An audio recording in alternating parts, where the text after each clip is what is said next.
I've spent 30 years being invisible in my family, the daughter who sacrificed her dreams, her money, her voice, all for people who never even learned to say thank you.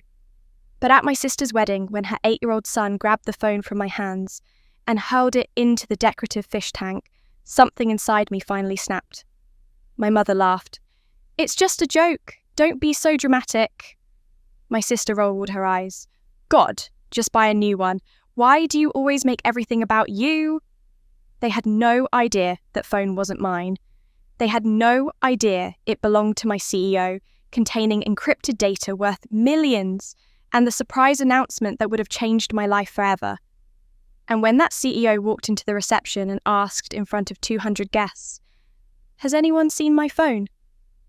The colour drained from every face in my family. My father's champagne glass shattered on the marble floor. But that was just the beginning. What happened next exposed 30 years of lies, destroyed my sister's perfect image, and forced my family to finally see me. Stay with me, because this is the day I stopped being invisible, and the day they realised they'd pushed the wrong daughter too far. My name is Amber Richardson. I'm 35 years old, a senior project manager at Harrison Global Solutions. And for most of my life, I've been the family member everyone counts on, but nobody actually sees. Growing up, I learned early that love in the Richardson household came with conditions. Be helpful, don't complain, make yourself small so Melissa can shine. My younger sister was always the sun around which our family orbited, beautiful, charming, effortlessly drawing praise for accomplishments I had to work twice as hard to achieve. When she got a B, it was celebrated. When I got an A, it was expected. When she needed something, it was urgent. When I needed something, I was being selfish. I told myself it didn't matter. I told myself that being the dependable one, the responsible one, was its own reward. I built a successful career, bought my own condo, created a life I could be proud of. But somehow, none of it ever seemed to register with my family. At every holiday dinner, every birthday gathering, the questions were always the same. "So, are you seeing anyone? When are you going to settle down like your sister?" As if my master's degree, my promotions, my financial independence were just ways to pass the time until I found a husband. This morning, as I pulled into my parents' driveway to help set up for Melissa's wedding reception, Mrs. Chen was watering her roses next door. She'd been our neighbour for over 3 decades, a quiet woman with kind eyes who seemed to notice everything. "Amber," she called out, her face lighting up. "I'm so glad I caught you. Sarah wanted me to tell you she just got accepted into the hospital residency program. She said she couldn't have done it without all those hours you spent tutoring her." I felt a genuine smile spread across my face. "That's wonderful. Please tell her I'm so proud of her." Mrs. Chen squeezed my hand. "You have such a generous heart, dear. I hope your family knows how lucky they are." There was something in her expression, a knowing sadness that made me wonder how much she'd witnessed over the years from her side of the fence. As I walked toward my parents' house, my purse felt heavier than usual. Inside was a letter I'd written last week, 3 pages of everything I'd never had the courage to say out loud. How invisible I felt, how much it hurt to be treated like an afterthought, how exhausting it was to love people who only seemed to remember I existed when they needed something from me. I'd sealed it, addressed it to Mum, Dad, and Melissa, and then lost my nerve. What would it accomplish except make everyone uncomfortable? They'd probably tell me I was being too sensitive, making mountains out of molehills. So the letter stayed in my purse, a coward's confession that would never see daylight. The memory hit me as I reached for the doorbell 5 years ago, standing in the admissions office at London Business School, holding my acceptance letter for their executive MBA program. Full scholarship, my dream within reach. Then, Mum's call, stage 3 diagnosis treatment not covered by insurance. We need help now. I'd withdrawn my application that same afternoon, liquidated my savings, took out a personal loan. Whatever it took to save my mother's life. and I'd do it again, I would. But what haunted me was how quickly it became just another expected sacrifice. Within a month, no one mentioned it anymore. Within a year, Mum told people at parties that I wasn't really the academic type anyway. I took a deep breath and rang the bell letter still hidden in my purse. Scholarship still a ghost of what might have been. I didn't know that attending this wedding would be the day everything I'd swallowed for 30 years would finally come back up. Mum opened the door before I could turn the knob, already talking at me rather than to me. "Oh, good, you're here. We need you to run to the florist and pick up the extra centerpieces. Melissa forgot to confirm the order, and they're threatening to give them away if someone doesn't get there by noon." No, hello, no thank you for coming early to help. Just another task added to the invisible list of things Amber was expected to handle. "Sure," I said, because that's what I always said. "Let me just put my things down first." "Make it quick," Mum said, already turning away. "And Amber, you did bring something appropriate to wear, didn't you? Nothing too flashy." The question stung more than it should have. I'd been dressing myself successfully for 35 years, building a professional wardrobe that had taken me through boardroom presentations and client meetings. But in my mother's eyes, I was still someone who needed to be managed, controlled, kept from embarrassing the family. The wedding invitation itself had made that abundantly clear.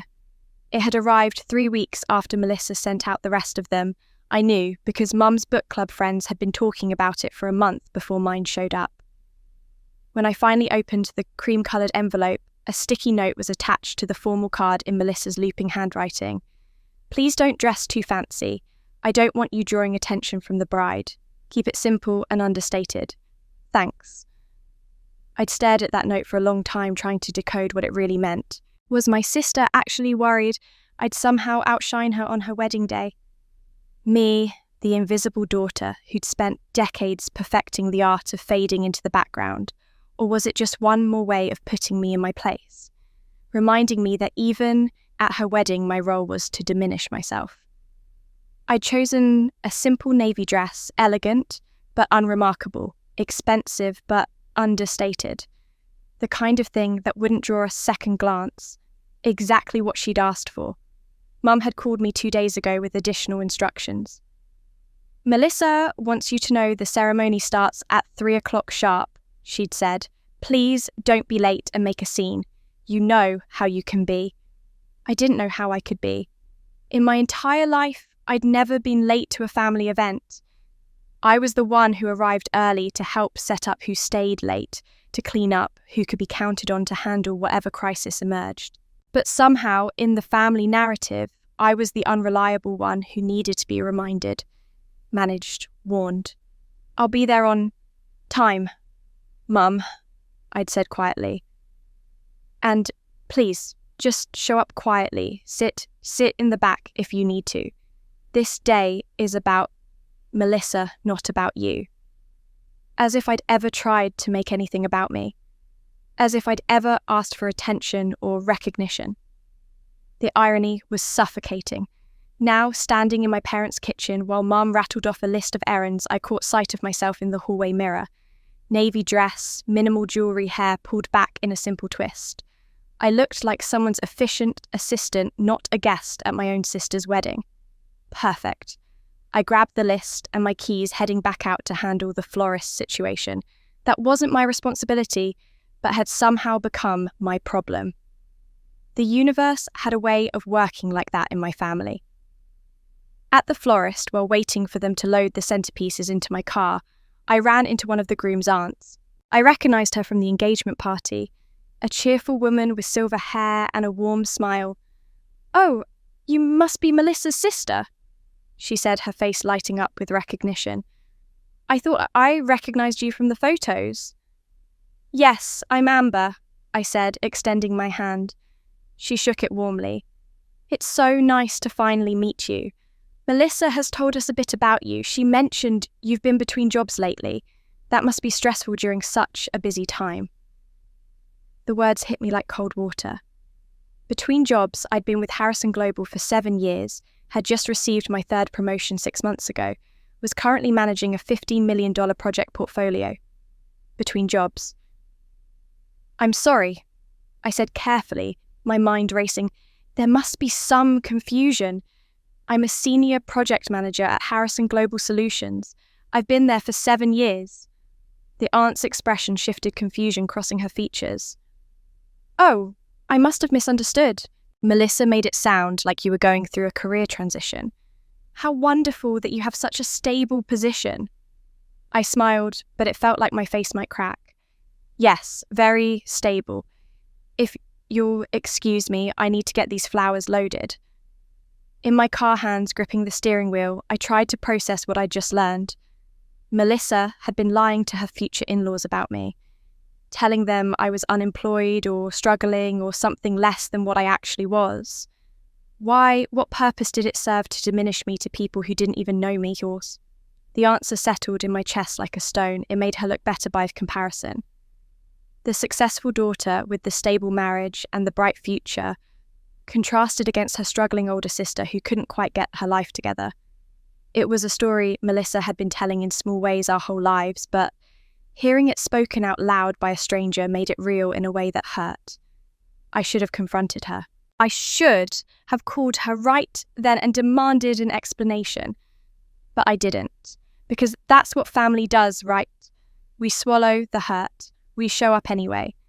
We smile through the pain because making waves would be selfish, would ruin someone else's special day. So I drove the flowers to the venue, unloaded them with the help of the staff, and checked another item off the list of things nobody would thank me for doing. But I had no idea Melissa had already set a trap for me before I even arrived. After dropping off the flowers, I checked my phone and saw 3 missed calls from my office. My stomach tightened. It was Saturday morning. Calls on the weekend usually meant something urgent, and with the Nakamura deal presentation scheduled for Monday, urgent could mean disaster. I pulled into a coffee shop parking lot and called back. My boss, CEO, Robert Harrison, answered on the first ring. "Amber, thank God. I need a favour, and I know it's your sister's wedding day, but this can't wait." "What's going on?" I asked, already mentally rearranging my schedule. Already preparing to sacrifice another personal moment for work. It was what I did, who I was. The reliable one. Always. The encrypted files for Monday's board presentation are on my personal phone, the secure one we use for sensitive client data. I need to attend a dinner tonight at the Grand Belmont Hotel with the Nakamura executives, and I can't have this phone with me during those discussions. Conflict of interest, potential data breach, liability, you know the drill. The Grand Belmont. The same hotel where Melissa's wedding reception was being held. Of course it was. I need someone I trust absolutely to hold onto it, Mr. Harrison continued. Just for tonight. Keep it secure, don't let it out of your sight. I'll retrieve it from you first thing tomorrow morning so we can finalise the presentation materials. I can do that, I said, because I could. Because in 7 years of working for Harrison Global, I'd never once let him down. Because my professional life was the one place where my competence was recognised, valued, rewarded. I know you can. That's why you're the only person I'm asking. Meet me at the hotel at 2:00. I'll be in the executive lounge. I glanced at the clock. That gave me just enough time to go home, change into my wedding clothes, and head to the hotel. I'll be there. Amber, he said, and his tone shifted to something warmer, more personal. You're the only person I trust with this. Guard it with your life. This phone contains data that could make or break the biggest deal in company history. The weight of that trust settled over me like a warm blanket. This was what validation felt like, being chosen not because you were convenient, but because you were the best person for the job. At 2:00 sharp, I walked into the Grand Belmont's executive lounge, navy dress, crisp professional demeanour in place. Mr. Harrison was waiting at a corner table, his expression serious but pleased to see me. "Right on time, as always," he said, standing to greet me. He pulled a sleek black phone from his briefcase and handed it to me with both hands as if passing me something sacred. This doesn't leave your possession for any reason. I've enabled the emergency wipe function. If anyone tries to access it, without the code, everything disappears.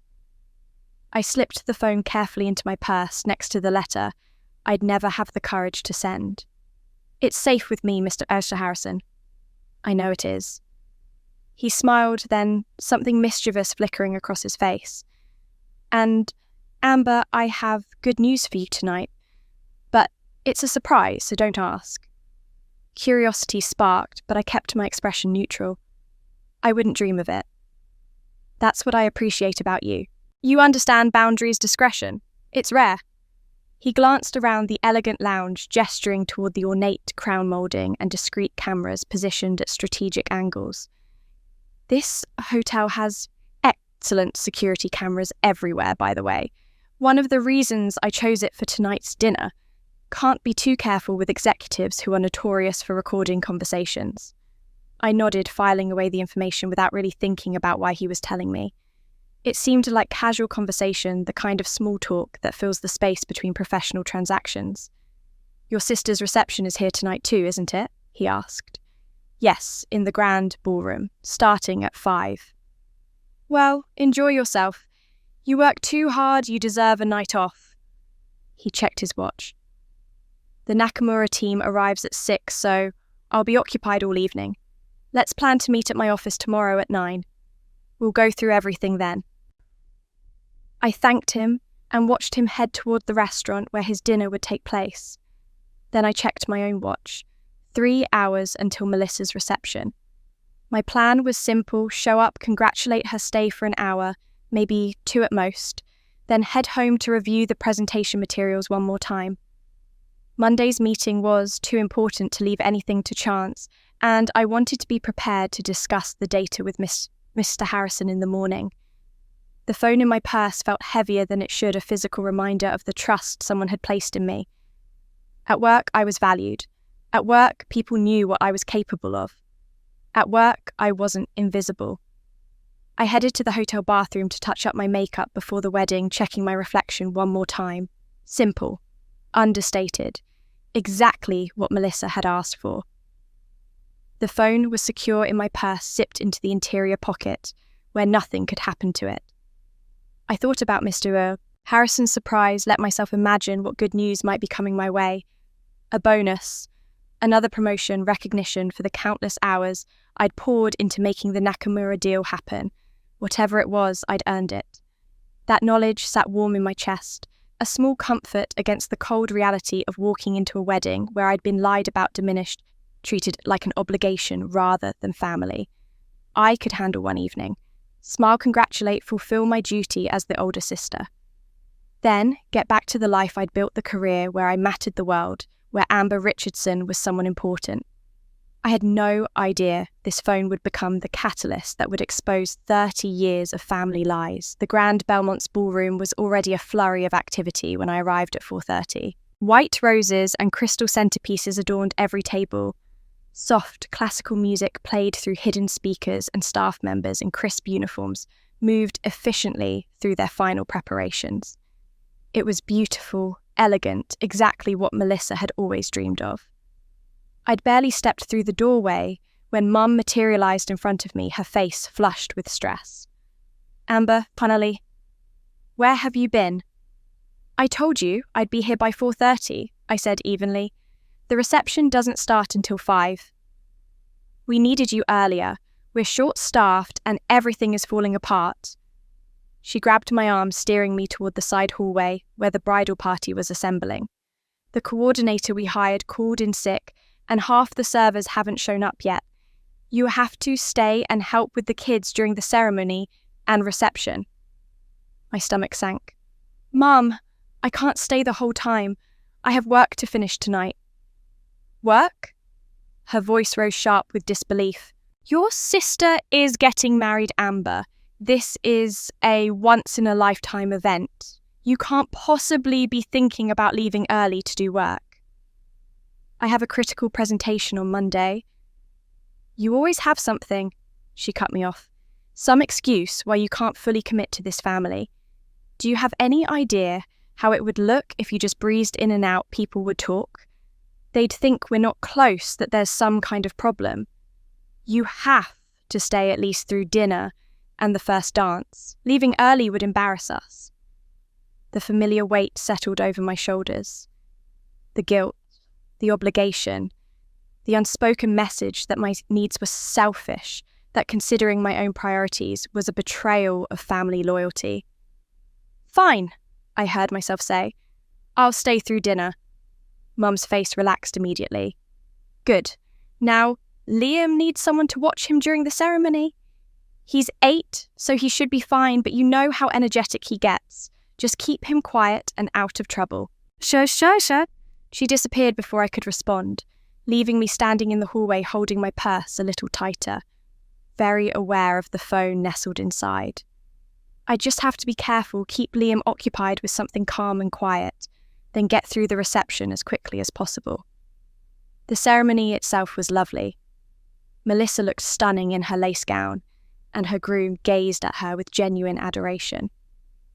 I sat in the back row with Liam, who squirmed and fidgeted but mostly behaved. I kept one hand on my purse the entire time, protecting what I'd been trusted to guard. But it was after the ceremony, during the cocktail hour before dinner, that things began to unravel. "Amber," Dad's voice called across the room, "we need you to help pass appetizers. The catering staff is overwhelmed." I blinked. "I'm a guest, Dad. I'm not—" "Family helps family," he said firmly. "Don't make a fuss." So I found myself carrying trays of shrimp cocktail and stuffed mushrooms weaving between guests in my navy dress, my purse hanging awkwardly from my shoulder because I couldn't set it down, couldn't let the phone out of my sight. One elderly gentleman tried to hand me a $5 bill, assuming I was hired help. I politely declined, my cheeks burning. Between the appetizers and managing spilled drinks that somehow became my responsibility to clean up, I caught sight of Melissa across the room. She was radiant, laughing with her bridesmaids, accepting congratulations from a steady stream of well-wishers. For a moment, I let myself feel happy for her. Despite everything, she was my sister. She deserved this day. Then I saw her bend down to Liam's level, pulling him aside near the gift table. I was too far away to hear what she was saying, but I watched as she whispered something in his ear, her eyes flicking toward me briefly. Liam nodded enthusiastically, practically bouncing with excitement. Melissa patted his head, smoothing down his cowlick with a tender gesture. "Just like we practiced, sweetie," I saw her mouth say, though the words were lost in the ambient noise of the reception. A cold prickle ran down my spine, but I shook it off. I was being paranoid. Melissa was probably just asking him to behave during dinner, or maybe giving him instructions about walking down the aisle with the flower girl. Nothing sinister. I continued my circuit of the room, now tasked with collecting empty glasses because apparently that was also my job. Mrs. Chen sat at a table near the windows nursing a cup of tea and watching the festivities with those observant eyes of hers. When I passed by her table, she reached out and gently touched my wrist. "Amber, dear, sit with me for a moment." "I can't, Mrs. Chen. I'm helping with—" "You're being treated like the help at your own sister's wedding," she said quietly, her voice heavy with something that sounded like sorrow. "I've watched your family for a long time, child. Too long. I keep hoping things will change."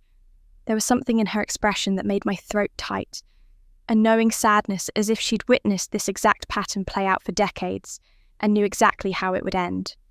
As if she could see something breaking that I was still trying to hold together. "It's fine," I said automatically. "Family helps family." Mrs. Chen's grip on my wrist tightened slightly. "There's helping, and then there's being used. I hope you know the difference." Before I could respond, Mum appeared again. "Amber, Liam needs supervision. He's getting into the decorations. Go handle it, please." I excused myself from Mrs. Chen and went to find Melissa's son, who was indeed pulling at the ribbon on a centerpiece. I redirected him toward a quieter corner, suggesting we play a game where we counted the number of white roses in the room. He seemed interested for about 30 seconds before his attention wandered. "Aunt Amber, what's that?" He pointed at my purse. "Just my bag, sweetheart." "What's in it?" Can I see? No, honey, it's just boring adult stuff. I shifted the purse to my other shoulder, suddenly hyper-aware of its contents. Is it a phone? I heard you talking about a phone earlier. My pulse quickened. Liam, why don't we go get some juice? I want to see the phone. His voice rose, taking on that particular whiny pitch that 8-year-olds use when they're testing boundaries. Liam, no, the phone isn't a toy. You're mean. I'm going to tell Mummy. He ran off toward Melissa, and I exhaled slowly, trying to calm my racing heart. It was fine. Everything was fine. Just a few more hours, and I could leave, get home, make sure the presentation materials were perfect for Monday. Then I heard Liam's laughter, the kind that makes your blood run cold. I turned toward the sound and saw Liam running back toward me, but his expression had changed. The whiny, petulant look was gone, replaced by something sharper, more determined. He had the focused intensity of a child on a mission, and that mission appeared to be me. Aunt Amber. He barreled into me, his small hands immediately reaching for my purse. I want to see the phone, Mommy said I could see it. Liam, no. I held the purse away from him, trying to keep my voice gentle but firm. Sweetie, this isn't mine. I can't let you play with it. It belongs to someone very important, and I promise to keep it safe. But I just want to look at it. His voice climbed higher, and I could feel heads turning in our direction.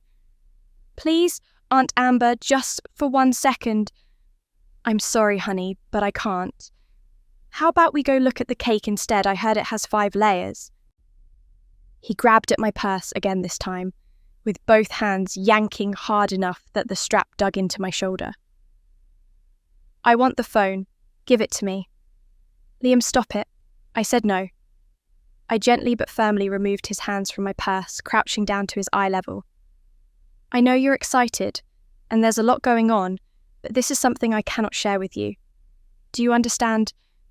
His lower lip trembled, and I thought for a moment he might start crying.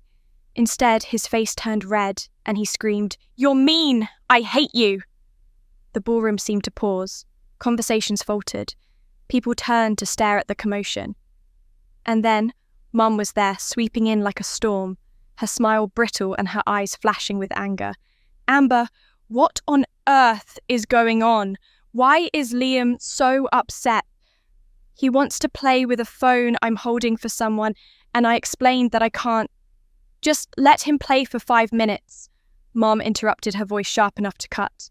Why are you always so difficult? It's just a phone, for God's sake. He's 8 years old, Amber. He's not going to break it in 5 minutes. Mom, it's not mine. It's my boss's phone, and it has sensitive, your boss. She said it like I'd claimed to be holding the crown jewels. Well, I'm sure your boss would understand that children get curious. You're making a scene at your sister's wedding over a phone. Do you hear yourself? Aunt Linda appeared at Mum's elbow, nodding sympathetically. She's always been rigid, hasn't she? Can't just go with the flow. Uncle Tom joined them, arms crossed. It's a wedding, Amber. Lighten up. I felt the familiar sensation of being surrounded, outnumbered, made to feel like I was the problem. My reasonable boundary protecting something that wasn't mine, that I'd been explicitly trusted to guard, was being reframed as me being difficult, uptight, selfish. I can't, I said, my voice quieter now, defeated. I promised I'd keep it safe. Mum's expression hardened. Fine, be that way, but don't expect us to feel sorry for you when Liam cries through the rest of the reception because his aunt wouldn't let him look at a phone. She turned away, and I felt the weight of every eye in the vicinity judging me, finding me lacking. The difficult daughter, the uptight sister, the one who couldn't even make a small child happy on a special day. Liam watched this exchange with calculating eyes. He'd learned something important just now when Aunt Amber said no, the adults around him didn't back her up. They backed him. I should have seen what was coming. I should have held tighter to my purse. But I was tired, emotionally exhausted, from a day of being diminished and used, and my guard dropped for just a second. That's when Liam struck. He lunged at my purse with surprising speed, his small fingers finding the zipper of the interior pocket. Before I could react, he'd yanked the phone free, clutching it triumphantly in both hands. "Liam, give that back right now." I reached for it, but he darted away, laughing with delight at this new game. "Come get it, Aunt Amber." "Liam, this is not a game. That phone is very important. Please, give it back." I followed him, trying not to run because running would create an even bigger scene, but my heart was pounding with genuine fear now. He weaved between guests, holding the phone above his head like a trophy. Several people chuckled at the sight a child playing keep away with his aunt. How cute. How innocent. But then Liam stopped near the ornamental fish tank, an enormous glass structure that ran along one wall filled with crystal clear water and dozens of colourful koi fish. It was one of the hotel's signature features, a stunning centerpiece that caught the light and created an atmosphere of elegant tranquility. Liam turned to look across the room, and I followed his gaze. Melissa stood there watching. Our eyes met for just a fraction of a second, and then she looked at Liam. Something passed between them, a signal, an understanding. Melissa's chin dipped in the smallest nod. Liam's face changed. The playful expression vanished, replaced by cold determination. "No," I whispered, suddenly understanding what was about to happen. "Liam, please." He reared back and threw the phone with all his 8-year-old strength directly into the fish tank. The splash seemed to echo through the ballroom. Water droplets arced through the air, catching the chandelier light like diamonds. The phone tumbled through the water, past startled koi, and settled on the decorative rocks at the bottom of the tank. For a moment, there was perfect silence. Then Liam burst into triumphant laughter, clapping his hands together. "I did it! Did you see, Mommy? I did it just like you said." Several guests nearby chuckled, mistaking this for innocent mischief. "Oh, kids will be kids. No," someone said fondly. Another guest laughed. "Well, that's one way to get out of phone calls." I stared at the tank, watching the phone screen flicker once, twice, and then go dark. $30 million in deals. Monday's critical presentation, Mr. Harrison's trust. The surprise he'd mentioned, all of it sinking into the water with the koi fish. But it was my family's reaction that truly broke my heart. Mum reached us first, her face flushed from champagne and the exertion of crossing the ballroom quickly. But instead of concern, instead of alarm at what had just happened, she was laughing. "Oh, Amber, don't be so dramatic." She waved her hand dismissively, as if I were overreacting to a minor inconvenience. "He's 8 years old. Kids do these things. You're making everyone uncomfortable by acting like it's the end of the world." I couldn't speak. My throat had closed around words that wouldn't form. I could only stare at her then, at the fish tank where the phone lay, like a fallen stone among the koi. "It's just a phone," Mum continued, her laughter fading into irritation as she noticed I wasn't joining in the amusement. "You can get a new one. Don't make this into some big drama. People are watching." "Mum, you don't understand," I finally managed to choke out. "What I understand is that you're causing a scene at your sister's wedding," she hissed, leaning closer so nearby guests wouldn't hear. "Liam is a child. He didn't mean any harm. You should have been more careful if it was so important." The blame. It was always the blame, wasn't it? Not Liam's fault for grabbing it. Not Mum's fault for pressuring me to let him play with it. Not Melissa's fault for whatever she told him to do, my fault for not being careful enough, for not anticipating that my own family would sabotage me. Melissa glided over her wedding dress, rustling, with each step her face a picture of annoyed perfection.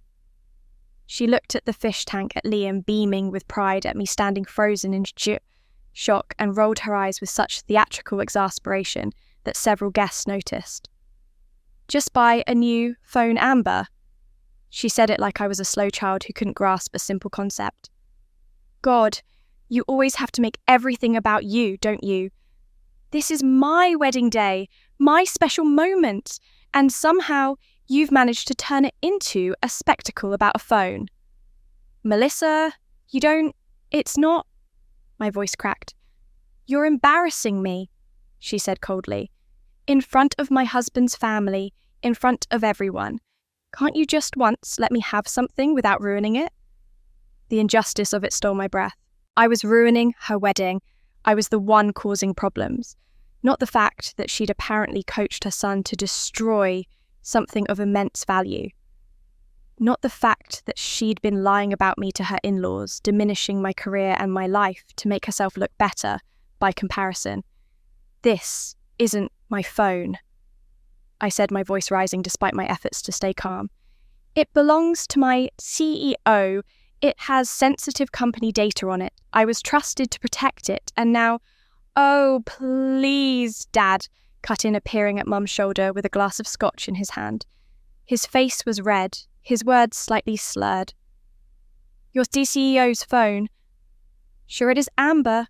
Always with the excuses, always with the drama. I'm not making excuses. I'm telling you the truth.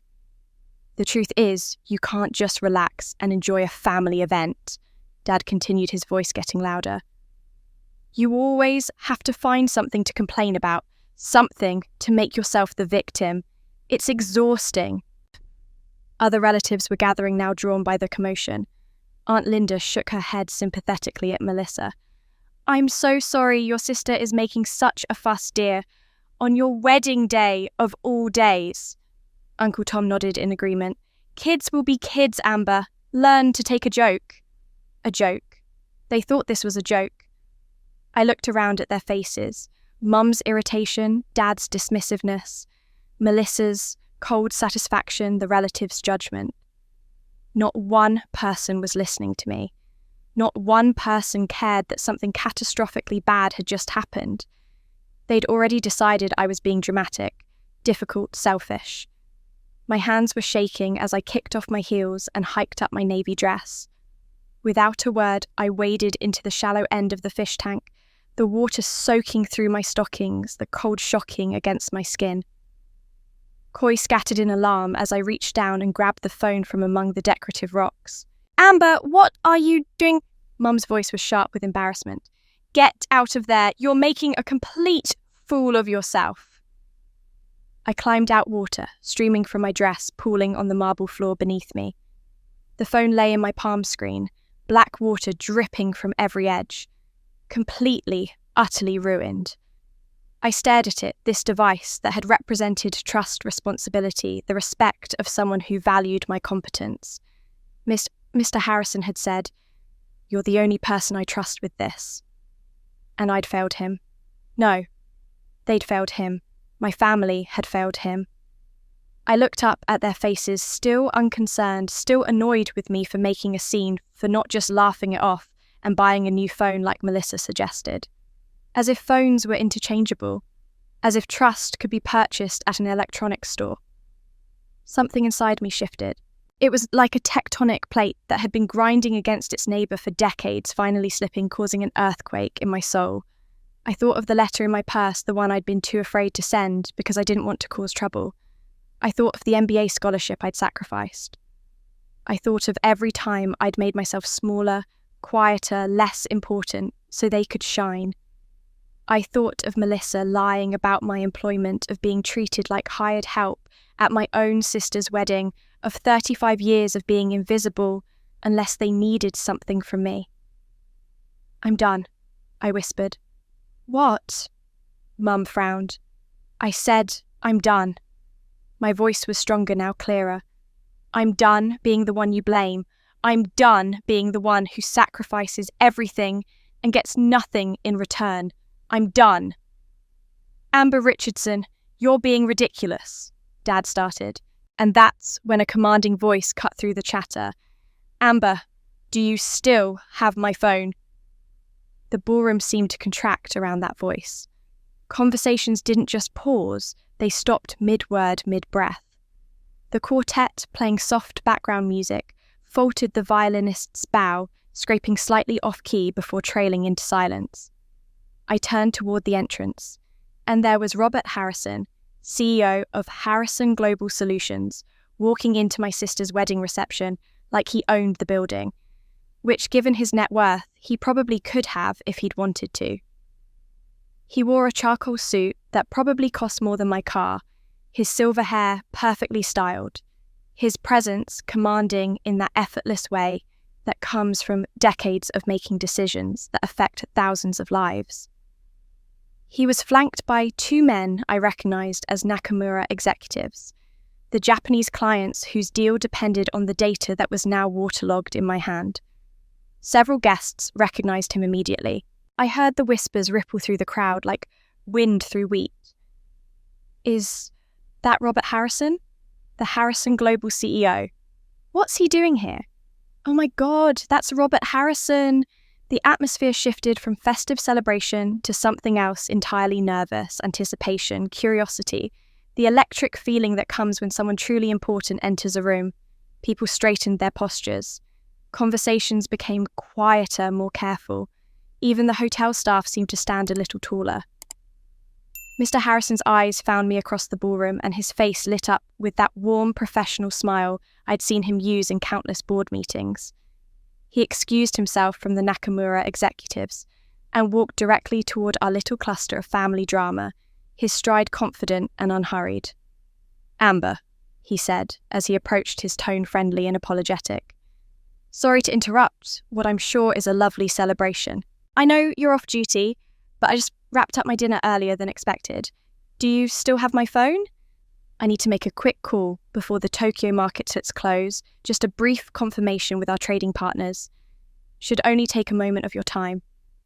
The words hung in the air like crystals, each one catching light and refracting the reality my family had been so eager to deny. I watched it happen in slow motion. Mum's wine glass began to tremble in her hand, burgundy liquid sloshing dangerously close to the rim. The colour drained from Dad's face, leaving him grey and slack-jawed. Melissa's practised bride smile froze on her face, her eyes going wide with something that looked like dawning horror. Aunt Linda's mouth formed a perfect O. Uncle Tom took a step backward, as if distance might somehow remove him from association with what was unfolding. Liam, sensing the sudden shift in adult energy, ducked behind Melissa's voluminous skirts, peering out with confused eyes. The nearby guests had fallen completely silent. I could feel their attention like physical weight, dozens of eyes watching to see what would happen next. Mr. Harrison seemed to notice the odd tableau for the first time.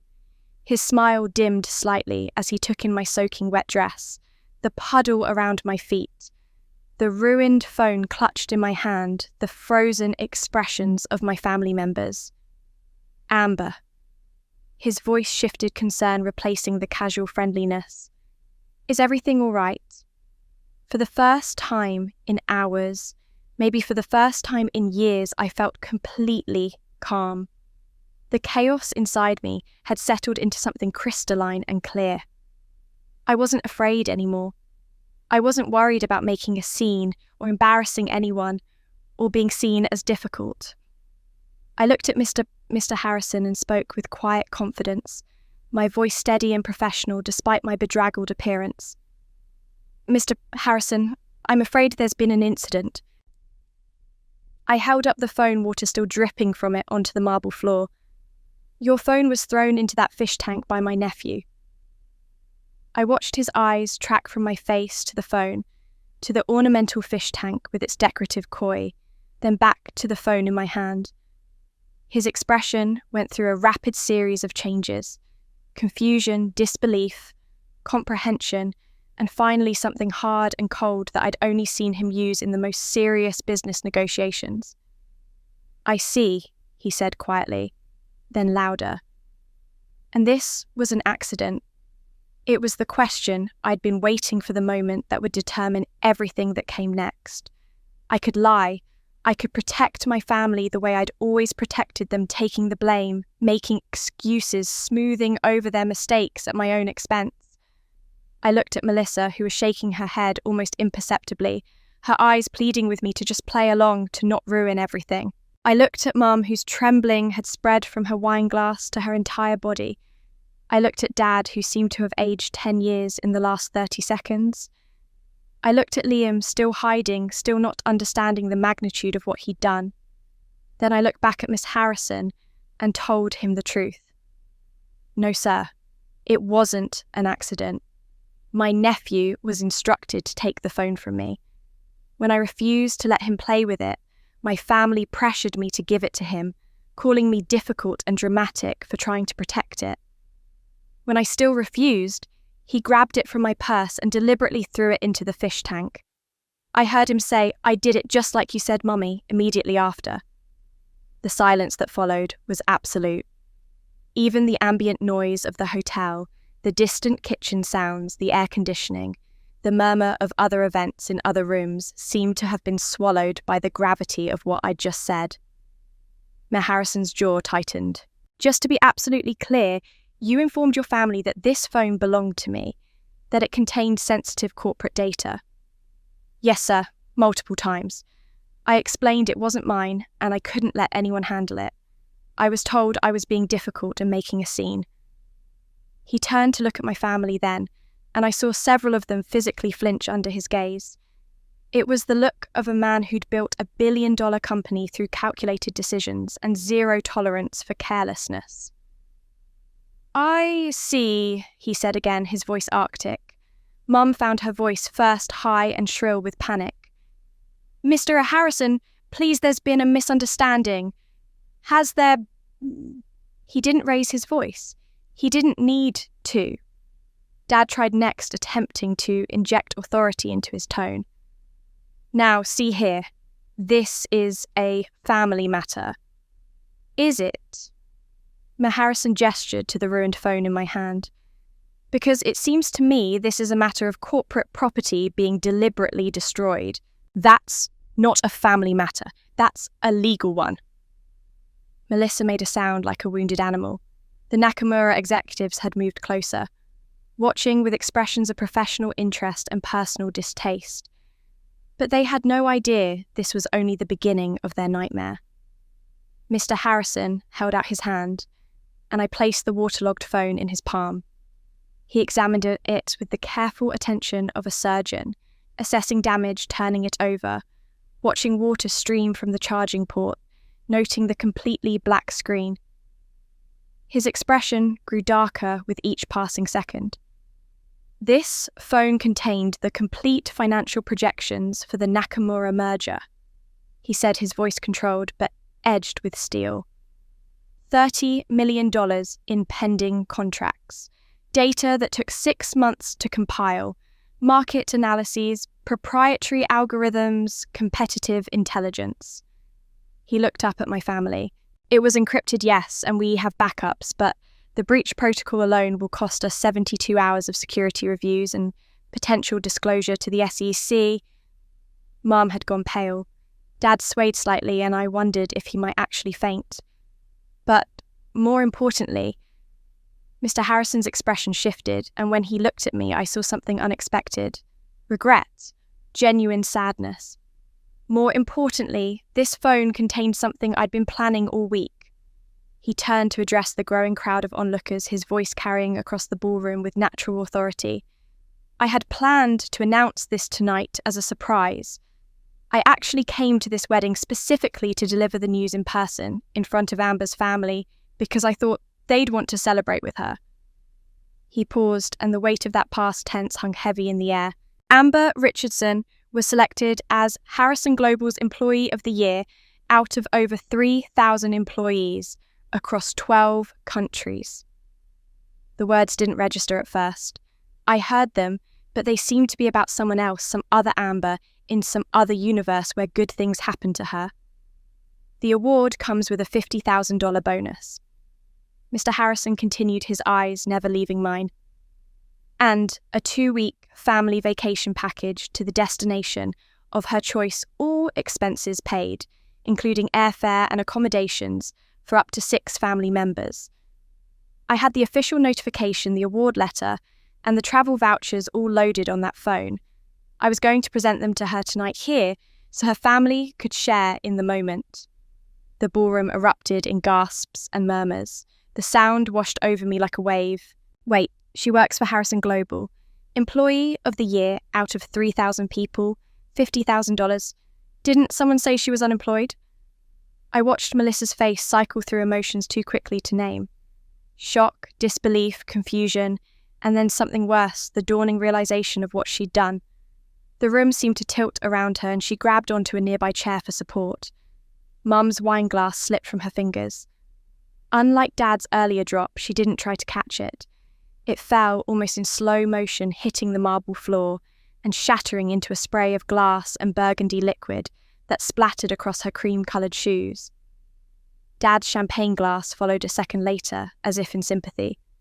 The crystal exploded against the floor with a sound like a gunshot, and he didn't even look down.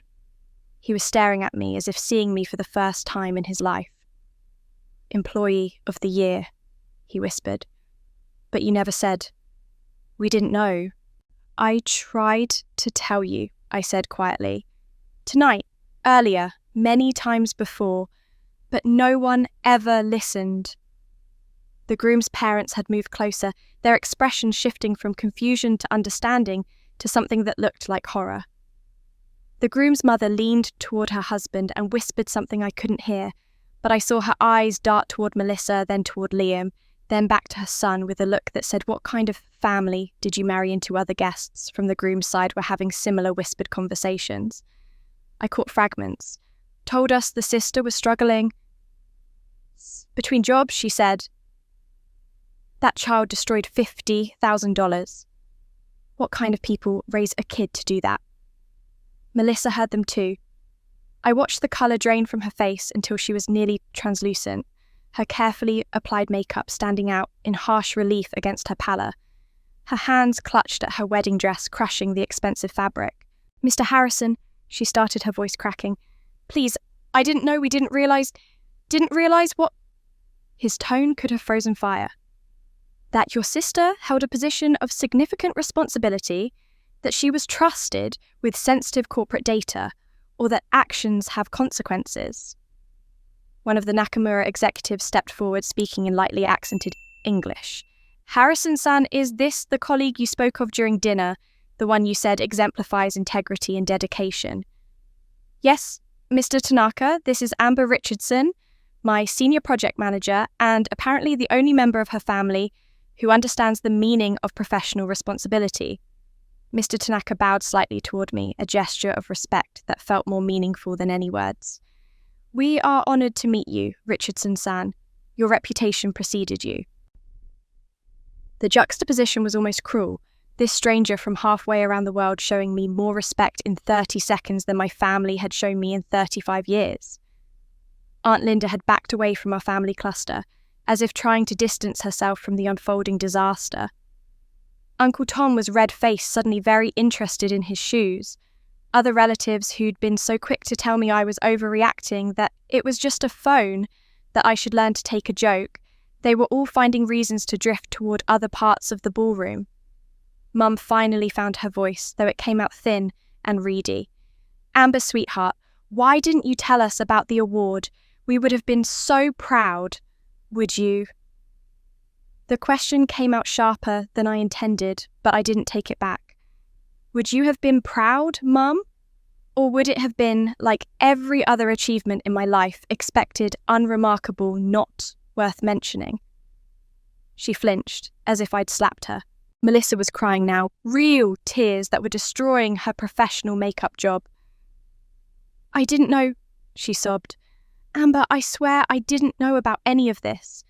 If I'd known, you would have what Melissa not told your son to throw the phone in the fish tank, not lied to your in-laws about my employment, not treated me like hired help at your own wedding." Each question landed like a stone, and I watched her flinch with each impact. The groom appeared at Melissa's side, his face a mask of carefully controlled emotion. He looked at his new wife, then at me, then at his parents, who were still whispering urgently to each other. "I think," he said slowly, "we need to have a family discussion, a private one." But Mr. Harrison held up his hand. "Before anyone goes anywhere, I need to make something very clear." The authority in his voice stopped all movement. Even the hotel staff, who'd been attempting to discreetly clean up the broken glass, froze in place. "Amber Richardson is not just an employee. She's not just an award winner. She's someone I personally selected to help lead our expansion into the Asian Pacific market. Someone I was prepared to offer a promotion to National Operations Director pending the successful completion of the Nakamura deal. He paused, letting that sink in. A position that would have made her one of the youngest C-suite executives in company history. Would have. Past tense. The implication settled over me like ash. But my family still didn't understand how much deeper their problems went. The silence stretched for perhaps 5 seconds, an eternity, in a room full of people. Then Melissa did what she'd always done when cornered. She went on the attack. "Miss Harrison," she said, her voice steadying as she wiped at her tears. "I'm so sorry this happened. Truly, but—" She paused, and I could see her recalibrating, finding the angle that would shift blame away from herself. But my sister should have been more careful. She left the phone where a child could reach it.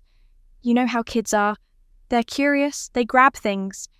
If she'd kept it somewhere secure in a locked car or a safe place, this never would have happened. I felt the words like a physical blow, but I was too numb to react. Of course she was doing this. Of course.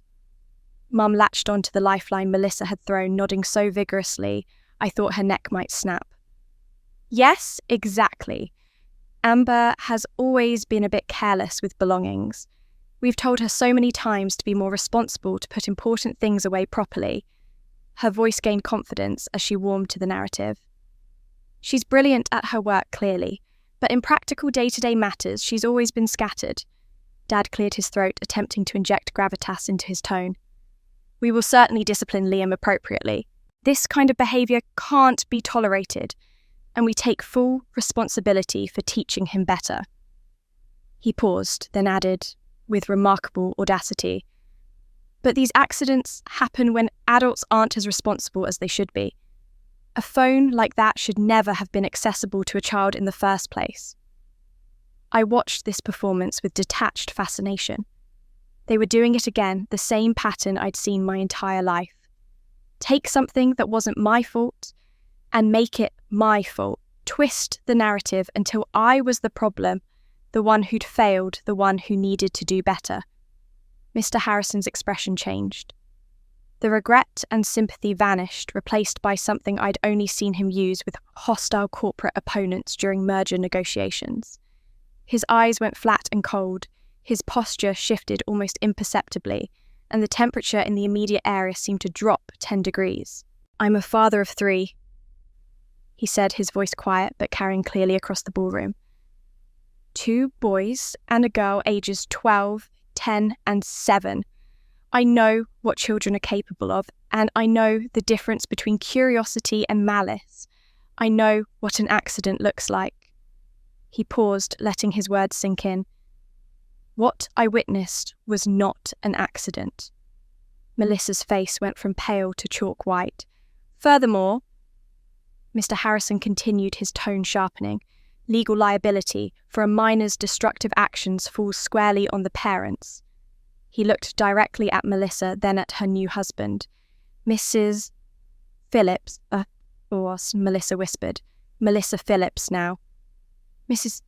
Phillips, your son deliberately destroyed corporate property after being repeatedly told not to touch it. I heard him say, and I quote, 'I did it, just like you said, Mommy.' Multiple witnesses heard this as well." He gestured toward the Nakamura executives, who nodded grimly. "That transforms this from a childish accident into intentional destruction of property under parental instruction. Do you understand the difference?" The groom stepped forward, his face carefully neutral but his eyes sharp. "Mr. Harrison, I assure you we had no knowledge. I had no knowledge of any such instruction. I'm horrified by what's happened here." "I'm sure you are, Mr. Phillips." Mr. Harrison's tone softened slightly when addressing the groom, who was clearly an innocent party to his new wife's machinations. "But the law is quite clear about parental liability. Amber was entrusted with corporate property. She attempted to protect it. Your wife's son destroyed it under what appears to be your wife's direction. The damages, both the cost of the device and the associated business disruption, could be substantial. Mum made a small sound, somewhere between a gasp and a whimper. She grabbed Melissa's arm and pulled her slightly away from the main cluster of people, but not far enough. Their whispered conversation carried clearly to me, and apparently to several nearby guests who'd gone very still, very obviously listening. "We can't afford a lawsuit," Mom hissed, her voice tight with panic. "Do you understand me, Melissa? We can't. We already owe $30,000 to Jason's family for wedding expenses. $30,000. We maxed out 2 credit cards and took a loan against the house just to give you the wedding you wanted. If this man sues us, we'll lose everything." "Mom, please," Melissa's voice broke. "His family is already watching," Mom continued, and I could hear tears in her voice now. "They're whispering. Do you know what they're saying? They're asking what kind of family raises a child like that, what kind of people we are. Your marriage is hours old, Melissa, and you have already given them ammunition to judge you for the rest of your life." The groom's mother chose that moment to approach her son, her expression carefully composed, but her eyes hard. "Jason, darling, your father and I would like to speak with you, privately, now." Jason looked torn, glancing between his new wife, who was trembling and crying, and his parents, who clearly had serious concerns about the family he'd just married into. "Can it wait until—" "No," his father said firmly, appearing beside his wife. "It cannot." They moved away, forming a tight huddle near the windows. I could see Jason's posture becoming increasingly defensive as his parents spoke in low, urgent tones. His mother kept glancing toward Melissa, toward Liam, toward the fish tank with its scattered koi still recovering from the disturbance. Aunt Linda and Uncle Tom had successfully extracted themselves from the immediate family cluster and were making quiet excuses to leave early. Other relatives were following suit, suddenly remembering prior commitments, or not feeling well or needing to let the dog out. The rats, I thought with bitter clarity, were abandoning the ship. The wedding guests, who weren't related to us, maintained their positions, though. They were getting premium entertainment tonight, better than any rehearsal dinner speech or awkward first dance. I could see phones being discreetly positioned, could practically hear the texts being sent. "You will not believe what's happening at this wedding." Dad attempted one more deflection. "Mr. Harrison, surely we can discuss this like reasonable adults. There's no need to bring lawyers into what is at its core a family matter. Is it?" Mr. Harrison's eyebrow arched. "Because it seems to me this is a matter of my corporate property being deliberately destroyed, my employee being blamed for protecting said property, and my business relationship with critical international partners being jeopardized." He gestured toward the Nakamura executives who were watching the proceedings with expressions of deep disapproval. "Mr. Tanaka, what are your thoughts on how this reflects on our partnership potential?" Mr. Tanaka's face was impassive. "In Japan, we have a saying, the nail that sticks up gets hammered down. But we also believe that those who hammer the wrong nail reveal their own poor judgment." He looked at my family, then back to Mr. Harrison. Richardson-san protected what was entrusted to her, even at personal cost. This shows character. The family's response shows something else. The condemnation in those carefully chosen words was absolute. I watched my family absorb this, watched them realize that this wasn't going to be smoothed over with excuses or apologies, or their usual tactics of making me the problem. They were being held accountable, possibly for the first time in their lives, and they had no idea how to handle it. That's when I realized I was done carrying their shame. Dad's hand closed around my upper arm, his grip tight enough to leave marks. He steered me away from Mr. Harrison and the Nakamura executives, away from the main cluster of family, toward the edge of the ballroom where the lighting was dimmer and fewer people could overhear. "Don't make this worse," he hissed, his breath hot against my ear. "Just don't. You've already caused enough damage tonight. I tried to pull my arm free, but his grip tightened. Dad, let go of me. Listen to me, Amber. Think about your mother's heart condition. You want her to have another episode, the stress of a lawsuit of this kind of public humiliation. It could kill her. His voice dropped lower, taking on that tone he'd always used when he wanted me to feel guilty, to fall in line to be the good daughter who sacrificed everything. Just apologize to your boss. Tell him you were careless, that you should have been more careful. We'll figure out how to handle the costs somehow. But don't stand there and make this into some big, dramatic thing that destroys this family. Something hot and bright flared in my chest. Destroys this family. I'm the one destroying this family. You're making a scene. I'm making a scene. My voice rose despite my efforts to control it. Melissa had her son destroy corporate property on purpose, and somehow I'm the one making a scene. Keep your voice down, Dad commanded, glancing around nervously. People are watching. Let them watch. The words burst out of me like they'd been waiting 35 years for permission to exist. I'm tired of protecting this family's image while you destroy mine. Dad's face flushed red.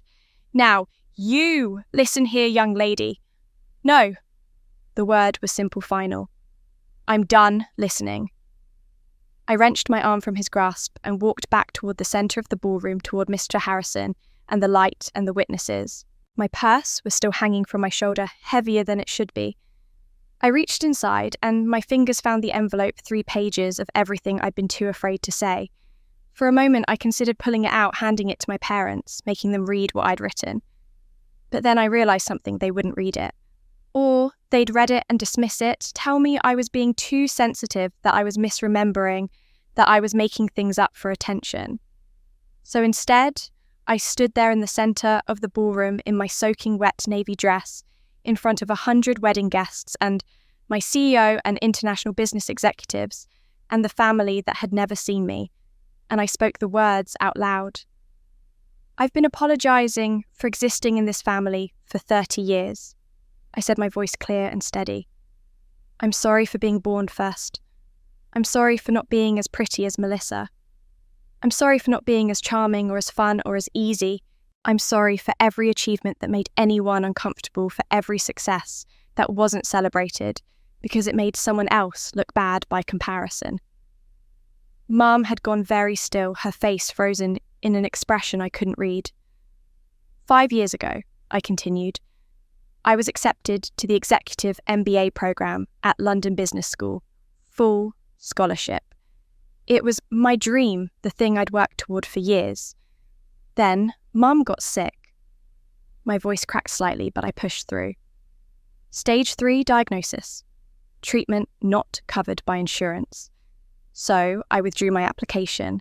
I liquidated every penny of my savings, $42,000. I took out a personal loan for another $30,000. Whatever it took to save my mother's life. I looked directly at Mum. You promised you'd never forget. You promised it mattered. Within a month, no one mentioned it anymore.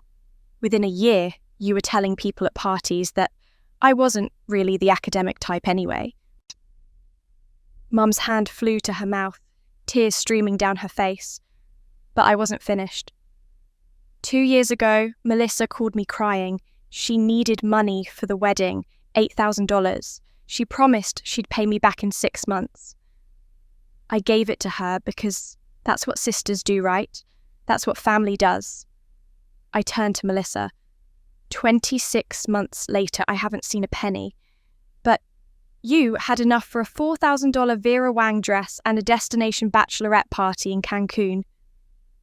Melissa's sobs had gotten louder, but I couldn't stop now. The dam had broken. I've been the backup plan when your childcare falls through. The babysitter you don't have to pay.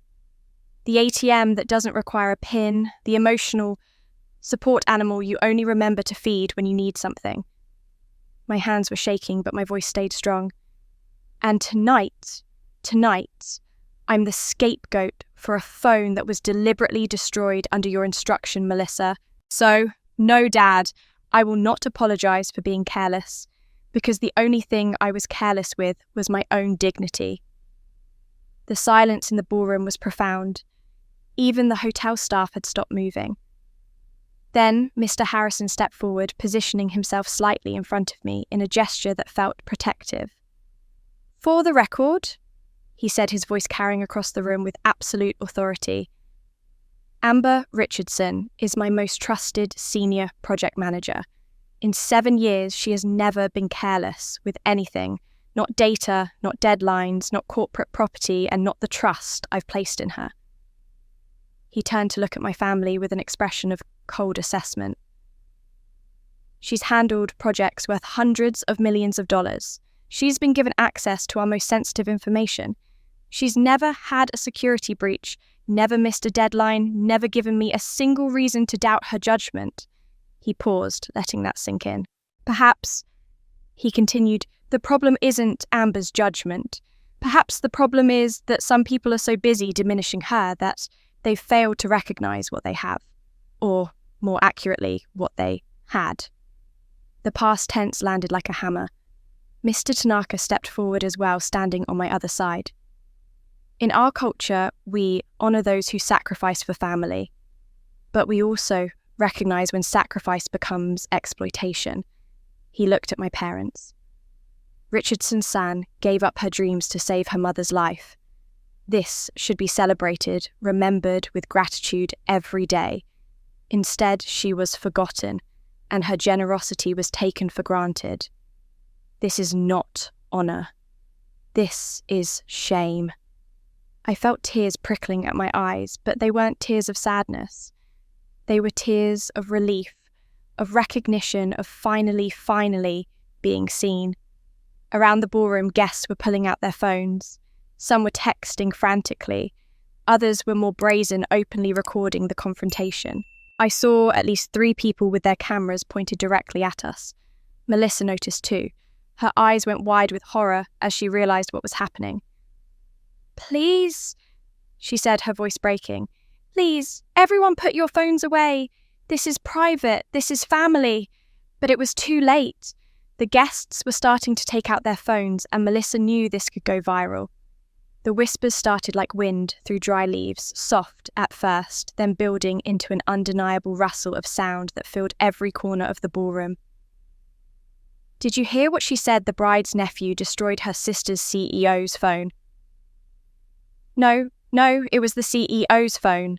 That man over there, that's Robert Harrison, Harrison Global Solutions.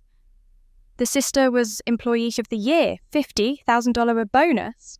Wait, I thought Melissa said her sister was between jobs. She lied. That's what I heard someone say earlier. The bride has been lying about her sister's career.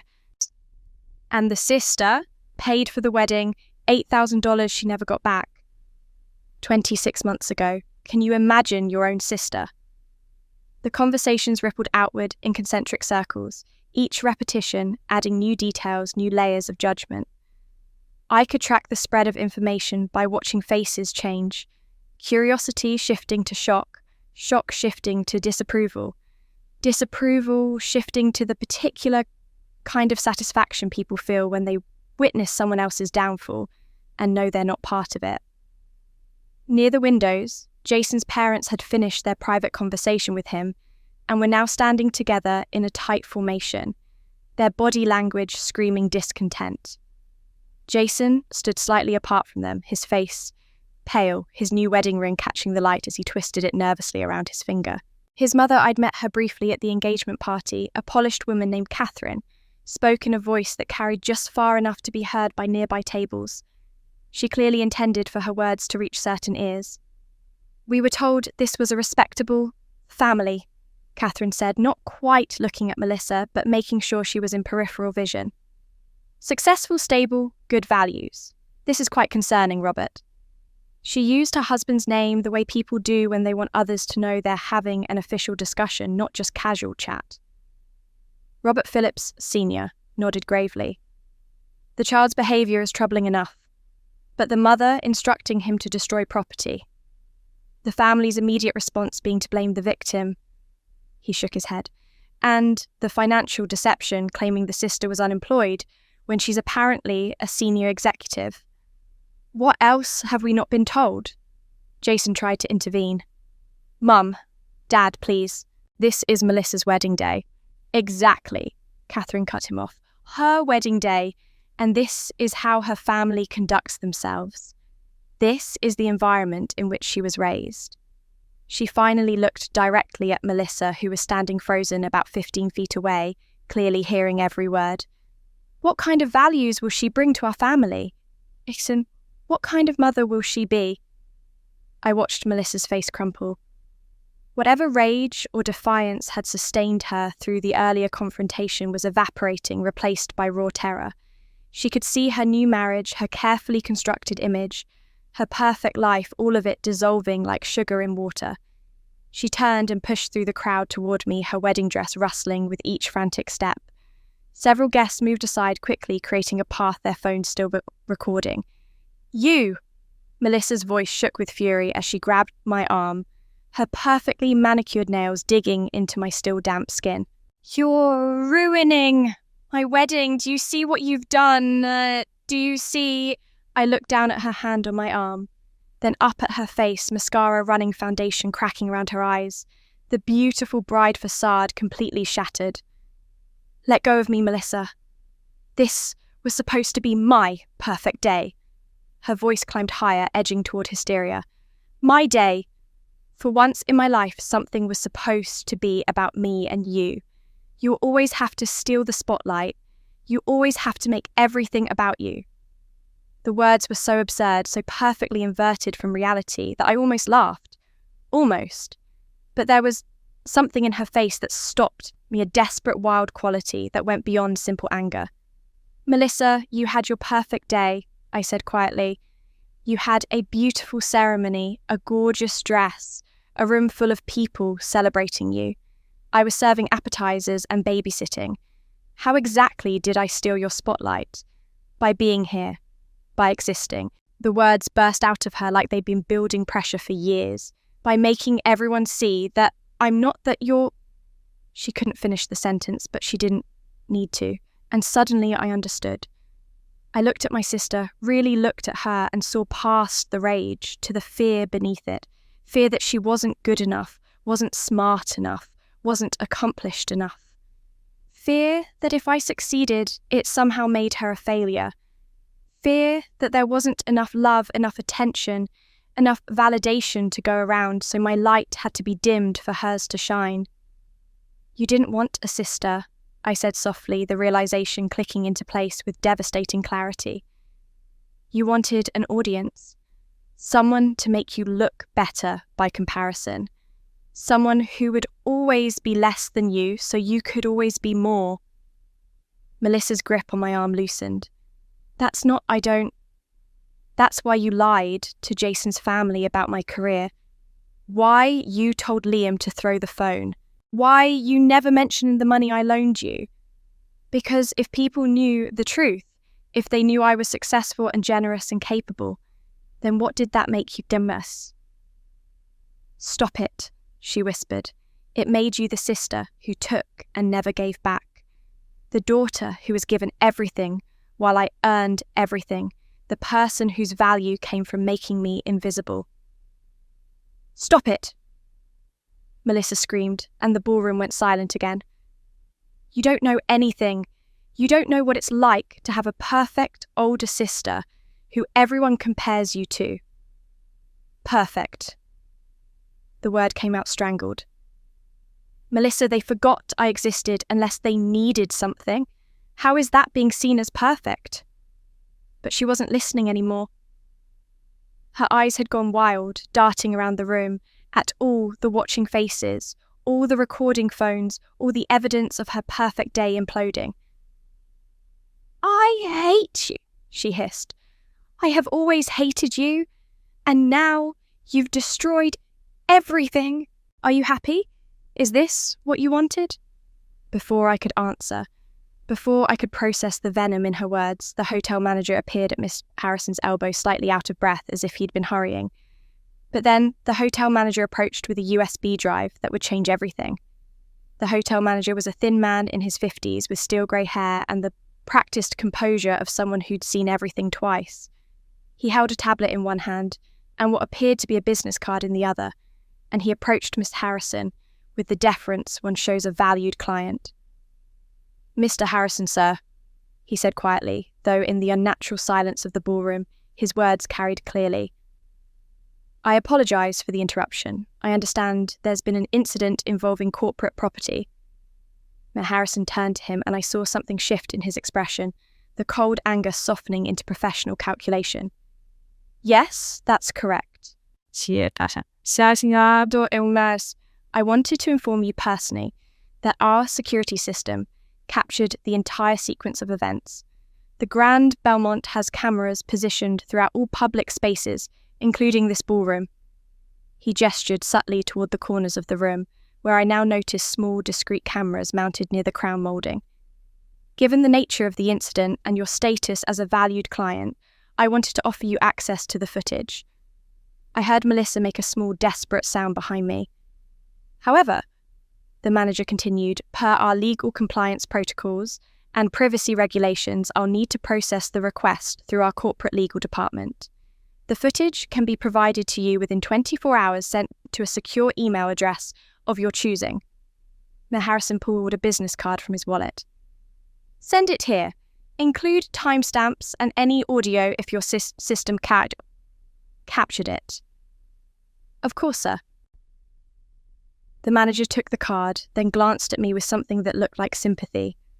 "I want to assure you that what I witnessed while reviewing the preliminary footage was illuminating. The young lady attempted to protect the property in question multiple times. The child's actions were clearly deliberate."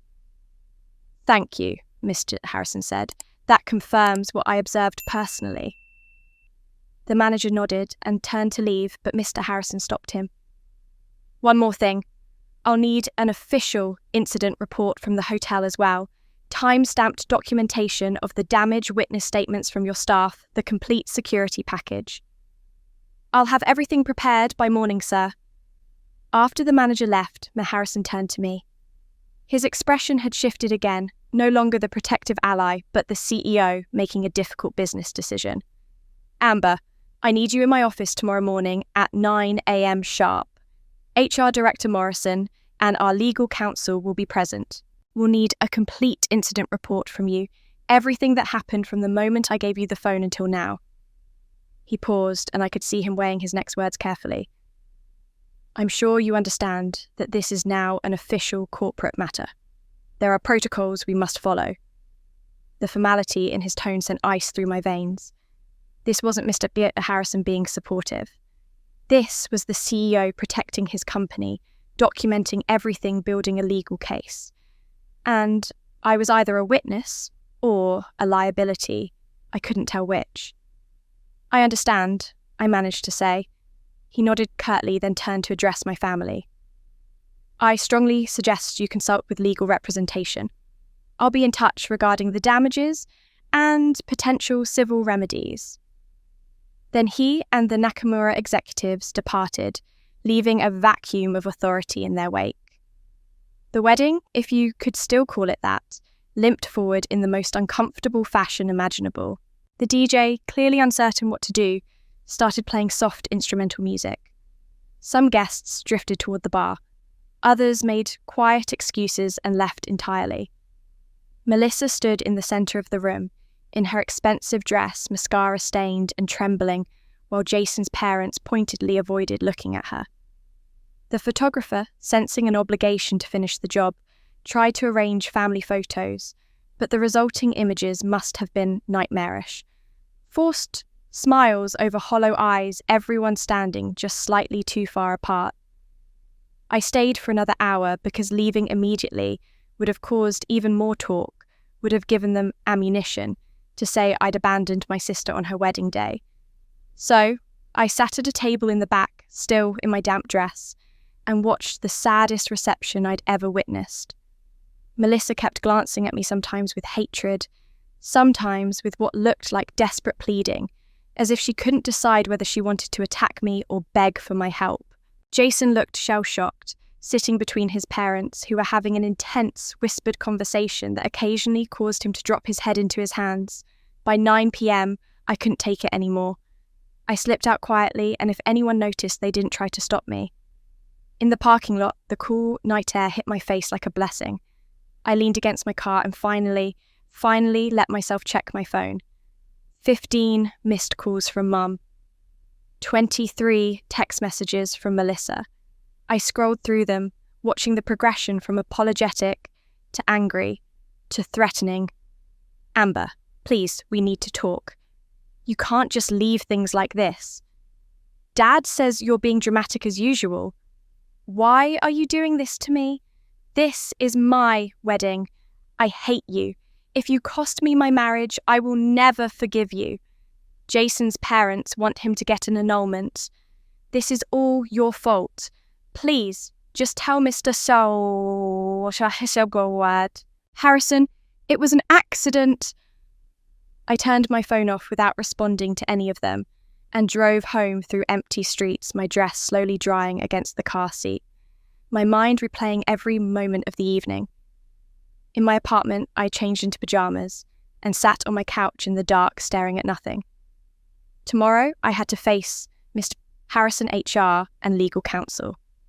Tomorrow, I had to give an official incident report about how I'd failed to protect corporate property. Tomorrow, my career, the one thing in my life that had given me value and purpose, might end because my own family had sabotaged me. The worst part was the uncertainty. Mr. Harrison's tone at the end had been so formal, so careful. Was he protecting me or preparing to fire me? Was I a witness, or was I the one being investigated? Would they believe that I'd tried my best, or would they see someone who'd been careless with a multi-million-dollar deal? I didn't sleep that night, convinced that tomorrow I'd be fired and lose everything, while my family worried only about their reputation. I stared at my ceiling until the darkness gave way to grey dawn, then finally gave up on sleep around 6:30. My phone, which I turned back on out of habit, immediately lit up with new notifications.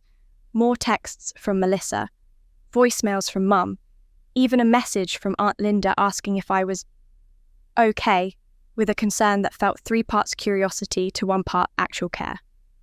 I ignored all of them and made coffee with shaking hands, the automatic motions of measuring grounds and pouring water giving me something to focus on besides the churning dread in my stomach. At 7 a.m. exactly, my phone chimed with a new email. The subject line made my blood freeze. Urgent Monday meeting required. I opened it with trembling fingers. Ms. Richardson, your presence is required for a formal meeting on Monday, November 18th at 9:00 a.m. sharp in Conference Room A. In attendance will be CEO Robert Harrison, HR Director Patricia Morrison, and Legal Counsel David Chen. The purpose of this meeting is to conduct an official incident investigation and gather your statement regarding the events of November 16th. Please bring any relevant documentation or evidence. Failure to attend will result in disciplinary action up to and including termination. HR Director Patricia Morrison, Harrison Global Solutions. I read it 3 times, trying to parse the formal language for hidden meaning. Incident investigation. Your statement. Disciplinary action up to and including termination. This was it. This was how my 7-year career ended. Not because of poor performance or ethical violations or any failing of my own, but because my family had sabotaged me at my sister's wedding. I forced myself to shower and dress in my most professional suit, navy blue, pressed to perfection the armour I wore into important meetings. If I was going down, I'd go down looking competent. At 8 a.m. my phone rang. Melissa. I stared at her name on the screen, my thumb hovering over the decline button. But something made me answer. Maybe I wanted to hear what she'd say. Maybe I needed to confirm what I already knew about who she really was. Amber. Her voice was raw from crying, hoarse and desperate. Oh, thank God you answered. Please, we need to talk. I have nothing to say to you, Melissa. Wait, don't hang up, please. She was crying openly now, words tumbling out in a frantic rush. I know you're angry. I know I messed up, but Please, just tell them it was an accident. Tell Mr. Harrison that Liam didn't mean it, that kids do stupid things, that I didn't tell him to do anything." The audacity of it stole my breath. "You want me to lie for you? I want you to save my marriage. Jason's parents are talking about annulment. Annulment, Amber. They're saying I come from a family of liars and thieves and that their son made a terrible mistake. His mother won't even look at me." Her voice broke into sobs. "I'll pay you back the $8,000. I swear I will. Just don't ruin my life over a stupid phone." A stupid phone. After everything that had happened, after all the truths that had been exposed, she still thought this was about a phone. "Melissa, you taught your son to hurt me. You lied about me to your in-laws. You've been using me as an ATM for years. This isn't about a phone. This is about who you are." "I'm your sister," she screamed. "Doesn't that mean anything to you?" I thought about that question, really thought about it. Did it mean anything? Should it?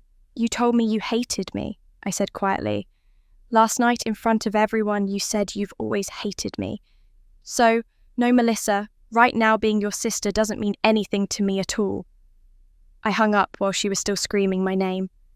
The drive to the office felt like driving to my own execution. I arrived 15 minutes early and sat in my car trying to steady my breathing, trying to prepare for whatever was coming.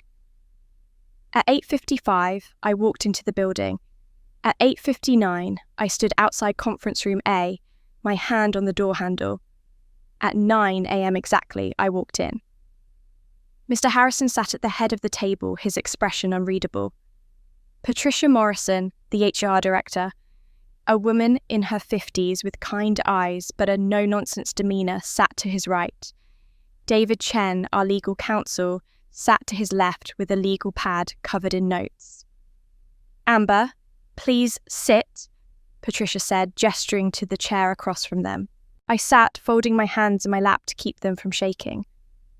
"First," Patricia began, "I want to assure you that you are not in trouble. You're here as a witness, not as someone under investigation. We need your full account of what happened on Saturday evening." The relief was so intense I felt dizzy. Not in trouble. Witness, not suspect. I told them everything. The pressure to stay at the wedding, being treated like hired help, Liam's repeated attempts to grab the phone, my family's insistence that I was being dramatic, the deliberate throw into the fish tank, Melissa's whispered instructions to her son, every humiliating detail. David Chen took notes the entire time, occasionally asking clarifying questions. When I finished, Patricia nodded slowly. "Thank you for your honesty. Now I need to show you something." She opened her laptop and turned it to face me. "The hotel sent us the security footage this morning. The video played on the screen, and seeing it from an external perspective made it somehow worse. There was Liam grabbing at my purse. There was me gently but firmly refusing. There was Mum rushing over, scolding me. There was Melissa bending down to whisper in Liam's ear, her eyes flicking toward me, her expression calculating. There was Liam nodding eagerly. There was Melissa patting his head with that tender maternal gesture that made me sick to watch. And then the throw. Liam's deliberate eye contact with Melissa, her subtle nod, his triumphant laugh, her satisfied smirk before she schooled her features into concern. It was all there, undeniable, damning. "Jesus," David Chen muttered. Patricia paused the video. "There's one more thing you need to know, Amber. On Saturday afternoon at 4:15 p.m, our HR hotline received a call from someone claiming to be a concerned citizen. The caller stated that an employee named Amber Richardson had stolen company property, specifically CEO Harrison's personal phone, and was planning to sell corporate secrets." My mouth fell open. "What?" The caller gave enough details to sound credible: your name, your position, even the fact that you'd be at a wedding at the Grand Belmont. Our weekend security team was about to dispatch someone to investigate when Mr. Harrison himself called to confirm that he had personally entrusted you with the phone. Who made the call? I asked, though I already knew. Patricia's expression was grim. The caller ID traced back to a cell phone registered to Melissa Phillips, née Chen. Then Liam's terrified voice crackled through a video call that would expose the final truth. Patricia Morrison's desk phone rang, the shrill sound cutting through the heavy silence that had followed her revelation about Melissa's call to HR. She glanced at the caller ID and frowned. It's reception. They say someone is demanding to speak with Mr. Harrison immediately regarding the Richardson incident. A Melissa Phillips. Patricia looked at Miss Harrison. Should I have them put it through? Mr. Harrison said, his voice hard. On speaker, I want everyone to hear this. Patricia pressed a button and suddenly Melissa's voice filled the conference room, high-pitched and frantic. Mr. Harrison? Oh, thank God. I've been trying to reach you all morning. I need to talk to you about what happened at my wedding. There's been a terrible misunderstanding and Mrs. Phillips? Mr. Harrison interrupted, his tone glacial. I'm in a meeting with HR and legal counsel. You're on speakerphone. I suggest you choose your words carefully. There was a brief pause, then Melissa's voice came back more controlled but still desperate. That's actually perfect. I want everyone to hear this. I need to explain what really happened. Amber is my sister and I love her, but she has a tendency to exaggerate and make herself into a victim. The truth, David Chen cut in, is that we have security footage showing you instructing your son to take and destroy corporate property. We also have phone records showing you called our HR hotline, attempting to frame Ms. Richardson for theft before the incident even occurred. The silence on the other end was absolute. That's not... You don't understand. Melissa's voice had gone thin, reedy. Liam is just a child. He didn't understand what he was doing. I need you to know it was just a childish accident and... Put Liam on the phone, Mr. Harrison said. What? No. He's upset. He's been crying all night. He doesn't need to. Mrs. Phillips, put your son on the phone or I'm ending this call and proceeding directly to filing a police report for destruction of property and filing a civil lawsuit. Your choice. I heard muffled sounds, Melissa arguing with someone, probably Jason, then a child crying, then Melissa's voice trying to sound soothing. Baby, just talk to the nice man on the phone, okay? Tell him it was an accident, just like we practiced. Tell him... Mrs. Phillips, I can hear you coaching him, Patricia said sharply. Stop talking. More shuffling. Then Liam's small, terrified voice came through the speaker. Hello. The sound of him crying broke something in me. He was 8 years old. He'd been used as a weapon in his mother's twisted game, and now he was the one who would carry this trauma. Hello, Liam, Mr. Harrison said, and his voice was gentler now, the tone of a father speaking to a frightened child. My name is Mr. Harrison. You're not in trouble, okay? I just need you to tell me the truth about what happened at the wedding. Can you do that? I'm sorry, Liam sobbed. I'm so sorry. I didn't know it would be this bad. Mommy said it was just a joke. What did Mommy tell you to do, Liam? There was a long pause, filled only with the sound of the child crying. Then, in a rush, as if the words had been building pressure behind a dam, Mommy told me to do it. She said Auntie Amber always tries to steal attention, and I should teach her a lesson. She said if I could make Auntie Amber cry, she'd buy me an iPad. I closed my eyes, but that didn't stop the tears from sliding down my cheeks. Liam, no. Melissa's voice in the background frantic. That's not your confused, baby. But Liam wasn't stopping now. The floodgates had opened, and 3 decades of poison were flowing out through an 8-year-old's confession. Mommy says mean things about Auntie Amber all the time at home, he continued through his sobs. She says Auntie is jealous because she's prettier. She says Auntie is boring and nobody really likes her. and she only pretends to be successful to make Mummy look bad. His voice cracked. She said Auntie Amber ruins everything and I should help fix it by taking her phone and throwing it in the fish tank. She said it would be funny and everyone would laugh and Auntie would finally learn not to make everything about herself. The conference room was silent except for Liam's crying and Melissa's increasingly frantic attempts to get the phone away from him. Liam, give me the phone, right now. You don't know what you're saying. You're making it worse. I don't want to lie anymore, Liam screamed, and I heard something crash in the background. I don't want to be mean to Auntie Amber. I liked it when she used to babysit me and we'd read stories. I miss her. But you said she was bad and I believed you, and now everyone's mad and Daddy's parents want him to leave you and it's all my fault. It's not your fault, son, Miss Harrison said firmly. Adults made these choices, not you. You're being very brave by telling the truth. There was more struggling, more background noise. Then a male voice, Jason, saying, Melissa, let go of him. Let him finish. We're past the point of damage control. David Chen had been taking notes the entire time, his pen moving rapidly across his legal pad. Now he cleared his throat and spoke with the calm precision of someone delivering a legal opinion. Mrs. Phillips, this recording constitutes evidence of premeditated destruction of corporate property with parental conspiracy and coercion of a minor. Combined with the security footage and the fraudulent HR call, you could face civil liability of up to $50,000 in damages plus legal fees, plus potential criminal charges for filing a false report. I strongly suggest you retain legal representation. You can't. I'm his mother. This is entrapment. Melissa's voice was shrill with panic.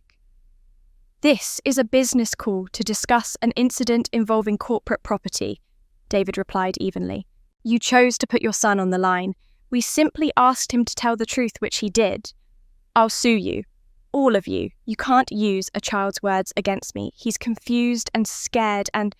Actually, Patricia interjected, child testimony is admissible in civil cases, particularly when corroborated by other evidence, which we have in abundance. The line went dead. Melissa had hung up. The four of us sat in silence for a long moment. I was shaking, my hands clasped so tightly in my lap that my knuckles had gone white. I'm sorry you had to hear that, Patricia said softly, looking at me with genuine compassion. I know that was your nephew. He's 8 years old, I whispered. She poisoned him against me for years. What kind of person does that to their own child?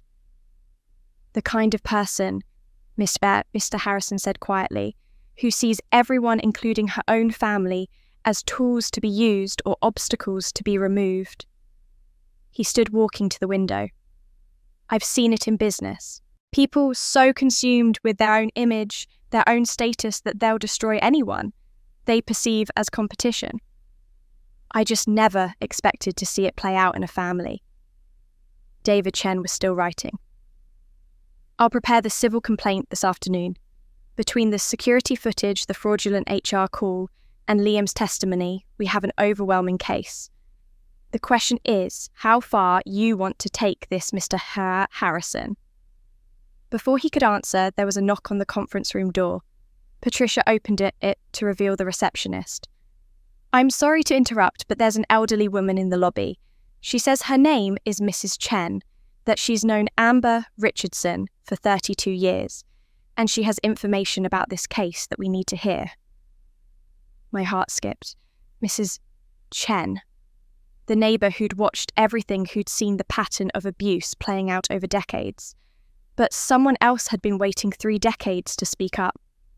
Send them in, Mr. Harrison said immediately. And, Patricia, please have someone bring extra chairs. I wiped at my face quickly, trying to compose myself, but my hands were still shaking. Mrs. Chen had been our neighbour my entire life. She'd seen everything, every birthday party where Melissa got the spotlight, every achievement of mine that went uncelebrated, every time I was called upon to a sacrifice while my sister was protected. The door opened, and there she was, Mrs. Chen, in a simple cardigan and slacks. her white hair pulled back in a neat bun, her face lined with age, but her eyes sharp and clear. Behind her walked a young woman in her late 20s wearing a white medical coat over professional clothes, a stethoscope around her neck, her expression determined. Sarah. Little Sarah, from next door, who used to struggle with math and science, who I'd tutored through high school, who'd cried in my arms when her mother died, and her grandmother had to raise her alone. Amber, Ms. Chen said softly, opening her arms. I stood and went to her, and she embraced me with the warmth my own mother had never shown. I'm so sorry, child. I should have spoken up years ago. I told myself it wasn't my place, that families need to work things out themselves. I was wrong. Mrs. Chen, you don't need to. Yes, I do. She pulled back, holding my shoulders, looking into my eyes with fierce determination. I've watched them break you piece by piece for 32 years. No more. Not while I still have breath in my body. Mr. Harrison stood, offering his hand. Mrs. Chen, I'm Robert Harrison, Amber's employer. Please have a seat. I understand you have information relevant to this case. Mrs. Chen settled into a chair and Sarah sat beside her, taking her grandmother's hand. Patricia activated the recording device on the conference table. For the record, please state your full name and your relationship to Amber Richardson, Patricia said gently. My name is Margaret Chen. I've lived next door to the Richardson family for 32 years. I watched Amber and Melissa grow up from the time Amber was 3 years old. Her voice was steady, but I could hear the emotion underneath. And I've witnessed a pattern of emotional abuse and favoritism that has deeply troubled me for decades. David Chen, no relation judging by their surnames, leaned forward. Can you provide specific examples? Where do I begin? Mrs. Chen's laugh was bitter. When Amber was 7 and Melissa was 2, Melissa coloured on the walls with permanent marker. The mother blamed Amber for not watching her sister carefully enough. When Amber made honour roll in 5th grade, the parents took Melissa to Disneyland that same week because she needed something special too. When Amber got into the National Honour Society, they missed the ceremony because Melissa had a dance recital that same evening. She paused, gathering herself. But the financial exploitation is what truly concerns me from a legal standpoint. Amber mentioned yesterday that Melissa owes her $8,000 for wedding expenses. What Amber didn't mention, because she probably doesn't want to speak ill of her sister, is that 3 years ago, Melissa also borrowed $5,000 for a car down payment. I stiffened. I'd forgotten about that. Or maybe I'd deliberately buried it. Melissa told her parents it was a gift, Mrs. Chen continued. I know, because I heard the mother bragging about it to neighbours, how generous Amber was, how family should help family. But I also heard Melissa on her phone in the driveway telling a friend, I'll just tell Mum it was a gift. Amber's too nice to correct her and then I won't have to pay it back. David Chen's pen moved faster. You witnessed this directly. I heard it with my own ears while watering my roses. I considered telling Amber, but... She looked at me with regret. I didn't want to interfere. I thought surely the family would treat her better eventually. I was a coward. You weren't a coward, I said quietly. You were kind to me when no one else was. Sarah spoke up, then her voice strong and clear. May I say something? Mr. Harrison nodded. Please. My name is Dr. Sarah Chen, paediatric resident at County General Hospital. Amber Richardson tutored me for free for 3 years when I was in high school, algebra, chemistry, biology, physics. My grandmother and I couldn't afford professional tutoring after my mother died. Amber spent 10 to 15 hours a week helping me, never accepting payment, never asking for anything in return. Sarah's eyes were bright with unshed tears. She's the reason I'm a doctor today. She's the reason I had the grades to get into college, to get scholarships to pursue my dream. She saved my life honestly because I was drowning in grief and schoolwork, and she threw me a lifeline. She turned to look directly at me. Meanwhile, her own family was telling people she was unemployed. I heard Melissa say it at the grocery store 6 months ago. "Oh, my sister is between jobs again. You know how it is," I corrected her. I said, "Actually, Amber is a senior project manager at Harrison Global," and Melissa looked at me like I'd slapped her. "What did she say?" Patricia asked. "She said, that's not the point. The point is, she's always been unstable." Sarah's voice shook with anger. This woman who tutored me through my mother's death, who was there for every achievement, who celebrated my medical school acceptance, like it was her own unstable, I've never seen such cruelty disguised as family concern. Mrs. Chen squeezed her granddaughter's hand. "That's the pattern, you see. Melissa and her parents have spent decades rewriting Amber's narrative. Every success became, she's showing off. Every boundary became, she's being difficult. Every moment she stood up for herself became, she's unstable or dramatic or making everything about her." "Classic Darvo," David Chen muttered, still taking notes. "What's that?" I asked.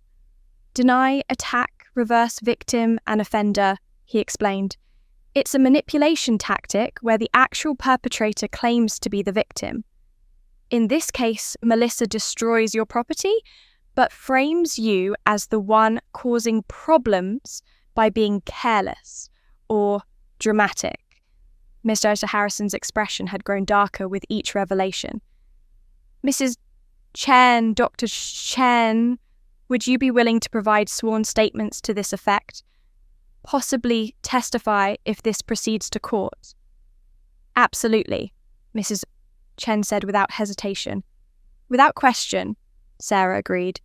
"Amber deserves justice. She deserves people who will stand up for her the way she stood up for me." I was crying again, but this time from gratitude rather than pain. These two women, not blood relatives, not obligated by family ties, had shown up to defend me when my own family had spent decades tearing me down. Patricia was typing notes rapidly. "This establishes a clear pattern of financial exploitation and emotional manipulation spanning multiple years. It significantly strengthens any civil case regarding the $8,000 loan." David Chen nodded. "It also provides context for the phone incident. This wasn't an isolated event, but part of a long-standing pattern of sabotage." As the evidence mounted, the conference room door burst open and my entire family stood there desperate and cornered. Except they weren't in the conference room. The door that had burst open was the one leading from the reception area, and my family wasn't upstairs at all. Security had stopped them in the lobby. Patricia's phone buzzed. She glanced at it, and her expression tightened. "Security says your family is in the lobby causing a disturbance. They're demanding to see you and refusing to leave. They're..." She paused, reading, "making quite a scene." Mr. Harrison stood. "This is a place of business. We don't tolerate disruptions." He looked at me, and his expression softened slightly. "Amber, you don't have to see them if you don't want to. I can have security escort them out." Part of me wanted exactly that, wanted them removed, wanted this building to remain a sanctuary where I was valued and respected. But another part of me knew this confrontation was inevitable. And maybe, after 35 years, it was time to have it on my terms, in a place where I had witnesses and support. "I'll talk to them," I said, "but I want everyone to come with me." Mayor Harrison nodded. "Of course." We rode the elevator down in tense silence. Me, Mr. Harrison, Patricia, David, Chen, Mrs. Chen, and Sarah. When the doors opened to the lobby, I heard Melissa's voice before I saw her.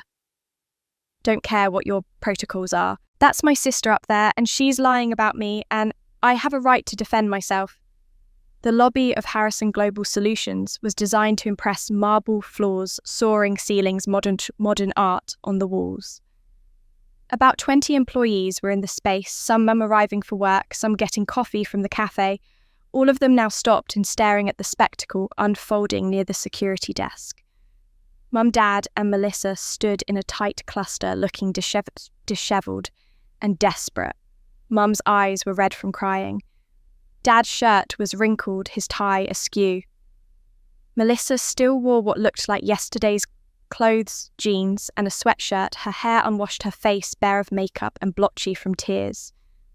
When they saw me step off the elevator with my assembled group, their expressions shifted from angry desperation to something like fear.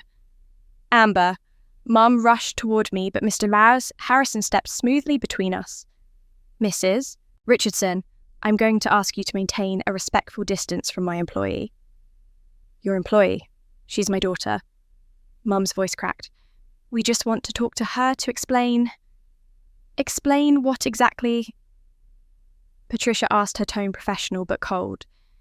Explain 32 years of favoritism and exploitation. Explain instructing an 8-year-old to destroy corporate property. Explain calling our HR hotline to file a false report. Melissa made a sound like a wounded animal. You told them, Amber, how could you tell them everything? These are private family matters. You made it a corporate matter when you destroyed company property, David Chen said calmly.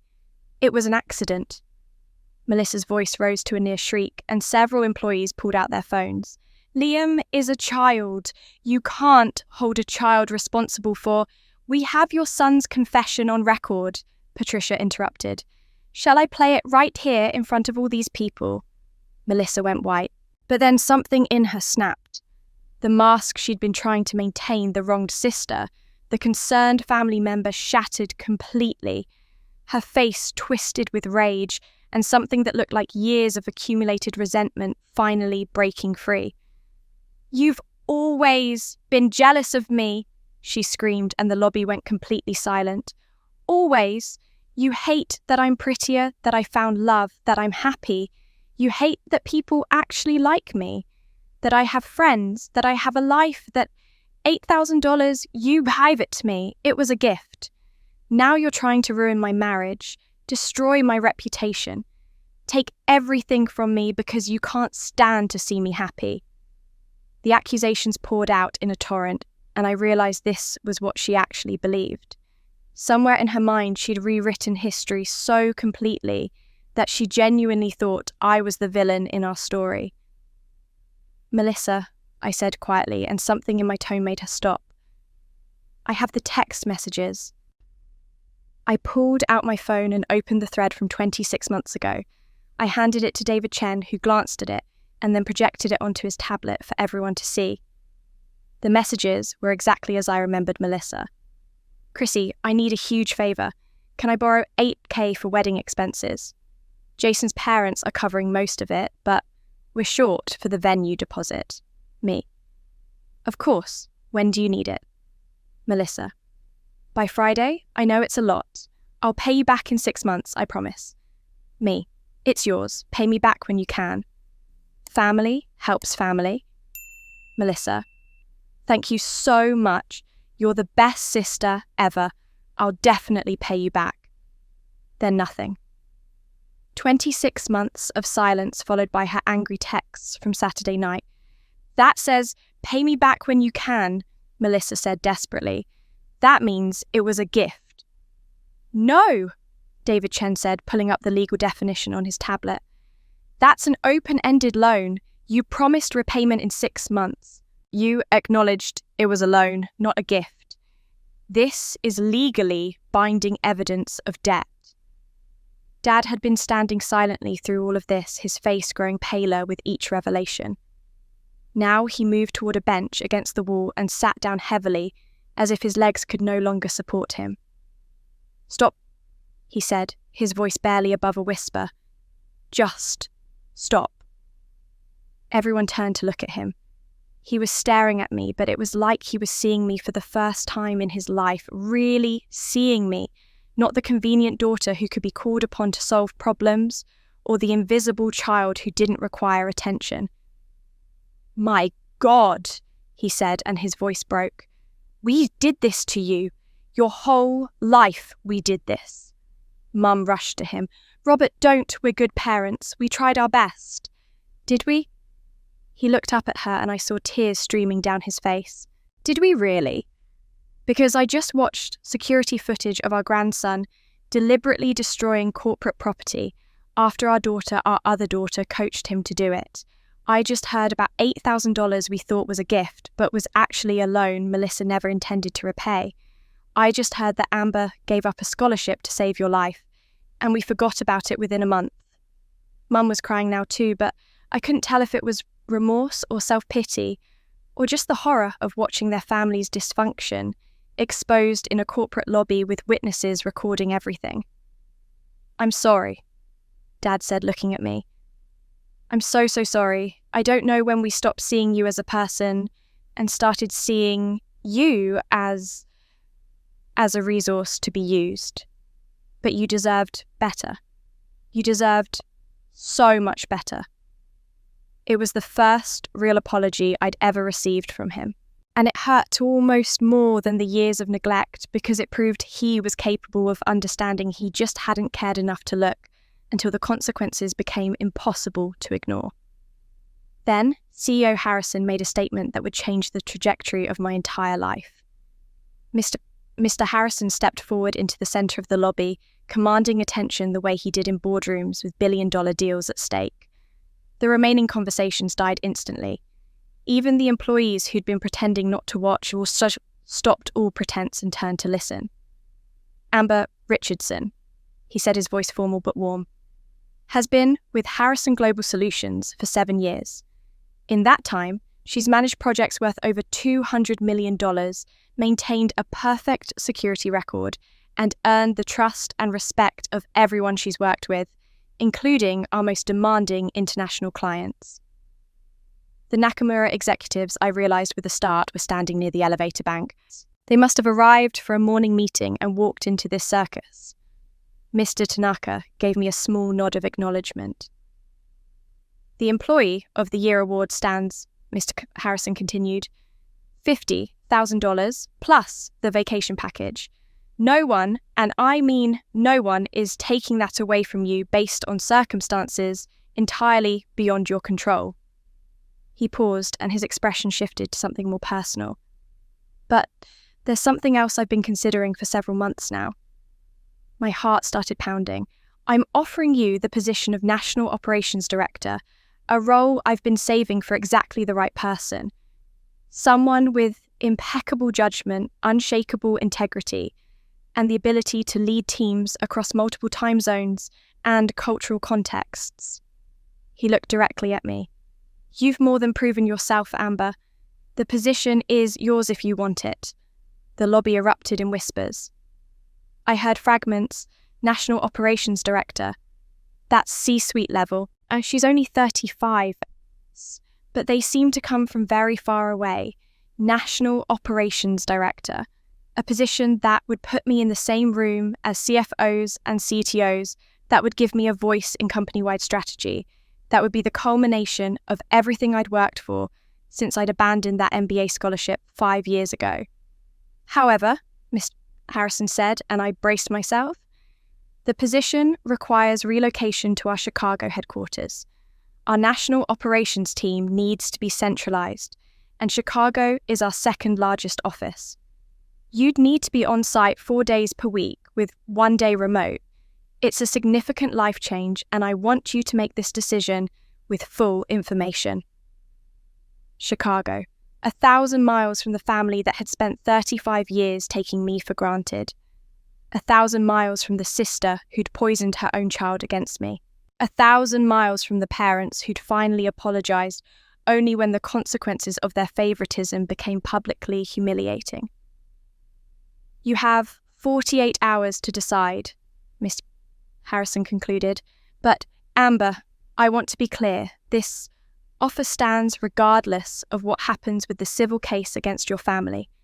Your professional life and your personal life are separate. What happened Saturday doesn't change my assessment of your capabilities." Mum gasped audibly, her hand flying to her chest. "Chicago, but what about me, who will help with my doctor appointments, who will be there when I need someone?" The words hung in the air, crystallizing everything that was wrong with our family dynamic. Not "Congratulations, honey." Not, "We're so proud of you." Not even, "We'll miss you." Just immediate panic about how my absence would inconvenience her. The employees watching flinched at the naked selfishness of it. "Margaret can drive you," Dad said quietly, referring to Aunt Linda's wife. "Or you can take an Uber, or I can adjust my schedule. We'll figure it out." "But Amber has always," Mum started. "Amber has always put us first," Dad interrupted, his voice heavy with shame. "And we've taken that for granted. We've taken her for granted." He looked at me. "If you want to go to Chicago, you should go. You've earned it. God knows you've earned it." I looked at my family, really looked at them. Mum, with her expectant face, already calculating how to guilt me into staying. Melissa, with her fury, barely contained her marriage in crisis, her reputation destroyed, still somehow believing she was the victim. Dad, with his newfound shame that might last a week, or might actually represent genuine change. And I realised this was my impossible choice, the career I deserved, or the family who didn't deserve me. Except it wasn't impossible at all. The answer had been forming in my heart since Saturday night, since the moment I'd fished that phone out of the fish tank and decided I was done being invisible. "Mr. Harrison?" I said, my voice steady and clear. "I need to ask some questions before I can accept." He nodded. "Of course." "The one remote day per week is that flexible. Could I schedule it consistently, say every Friday?" "Absolutely. We can structure it however works best for you." "And the position, does it include a relocation package?" "Yes. Housing assistance, moving expenses, and a $30,000 signing bonus on top of your new salary." I heard Melissa make a strangled sound at the mention of the signing bonus. "One more question," I said. "Chicago is a 6-hour drive from here. Would I be expected to return for company events or meetings that require in-person attendance outside of my regular schedule?" "Only for critical situations, and we'd cover all travel expenses. The role requires strong boundaries, Amber. I need someone who can say no when necessary to clients, to demands, to unreasonable requests. Someone who understands that protecting your capacity is part of the job." Boundaries. The word landed like a stone in the still water, sending ripples through everything I thought I understood about loyalty and family. I turned to Mrs. Chen. "If I went to Chicago, would you be okay?" "You and Sarah?" Mrs. Chen's eyes filled with tears, but she was smiling. "Oh, honey, Sarah's in Chicago. County General is in Chicago. I'd be more than okay. I'd get to see you both." She reached out and squeezed my hand. "Don't you dare make this decision based on anyone's needs but your own." "Amber, please," Mum said, her voice breaking. "Don't do this. Don't leave us. We're your family." I looked at her, and for the first time in my life, I didn't feel guilty. I felt clear. "You're right," I said. "You are my family. But that doesn't mean I have to set myself on fire to keep you warm." But before I could answer, "Mr. Harrison," the lobby doors opened and Jason walked in, and he wasn't alone. Jason Phillips walked through the glass doors, flanked by his parents, Catherine and Robert Sr., both of whom looked like they hadn't slept. Jason himself appeared haggard, his eyes red-rimmed, still wearing what looked like yesterday's clothes. Behind them trailed an older gentleman in a suit carrying a leather briefcase, clearly an attorney. Melissa made a sound like all the air had been punched from her lungs. "Jason, what are you doing here? You're supposed to be at work." "We need to talk," Jason said, his voice flat and exhausted. "My parents and I have been discussing what happened yesterday. What's still happening, apparently." He gestured vaguely at the lobby scene, the assembled corporate witnesses, the evidence displayed on tablets, the wreckage of Melissa's lies laid bare. "Baby, please, can we do this at home? In private?" Melissa's voice climbed toward hysteria. "This isn't the place. There is no private anymore, Melissa," Catherine Phillips said coldly. "Not when videos from your wedding are being shared across social media. Not when our family name is being associated with fraud and destruction of corporate property. Not when I'm receiving calls from relatives asking if my son married into a family of con artists. Jason ran a hand through his disheveled hair. I've been up all night, Melissa, talking to my parents, talking to the lawyer, talking to Liam, who couldn't stop crying because he thought he'd destroyed my marriage by telling the truth. His voice cracked. He's 8 years old and you weaponized him. You turned him into an accomplice in your scheme to hurt your own sister. It wasn't a scheme, it was just supposed to be a little... Melissa couldn't seem to finish the sentence. A little what? Jason's tone sharpened. A little humiliation, a little sabotage, a little destruction of a $50,000 opportunity. He shook his head. I've overlooked things. How you talked about Amber when you thought I wasn't listening. Small lies here and there, exaggerations I told myself. I thought it was just sibling rivalry, the normal tension between sisters. He looked around the lobby at Miss Harrison standing beside me, at the evidence on display, at my parents' faces etched with shame, at the employees recording everything. But this... Jason gestured, encompassing everything. Teaching Liam to hurt people, deliberately destroying corporate property, lying to my family about your sister's employment status so you'd look better by comparison, calling a company's HR line to file false accusations. This isn't sibling rivalry. This is who you really are. Melissa was sobbing now, her face crumpling. Please don't do this. Please, I love you. I'll change. I'll be better. I promise I'm not calling off the wedding, Jason said, and Melissa's expression shifted from despair to desperate hope. We made vows in front of God and witnesses. I take that seriously. Oh, thank God, Melissa breathed. Thank you, baby, I promise. But, Jason continued, and the hope died as quickly as it had sparked. We're postponing the honeymoon indefinitely. We're starting marriage counselling this week. I've already made the first appointment. And we're establishing some very clear conditions before we move forward with building a life together. Robert Phillips Sr. stepped forward, his expression stern. My wife and I have consulted with our attorney. We're prepared to support this marriage, but only if certain requirements are met. First, Melissa will enter individual therapy to address these behavioural patterns. Second, you'll attend couples counselling twice per week for a minimum of 6 months. Third, you'll have no unsupervised contact with Liam until a family therapist clears it. What? Melissa's voice was a shriek. He's my son. You can't... He's a child who was manipulated into committing a crime, the attorney said calmly, speaking for the first time.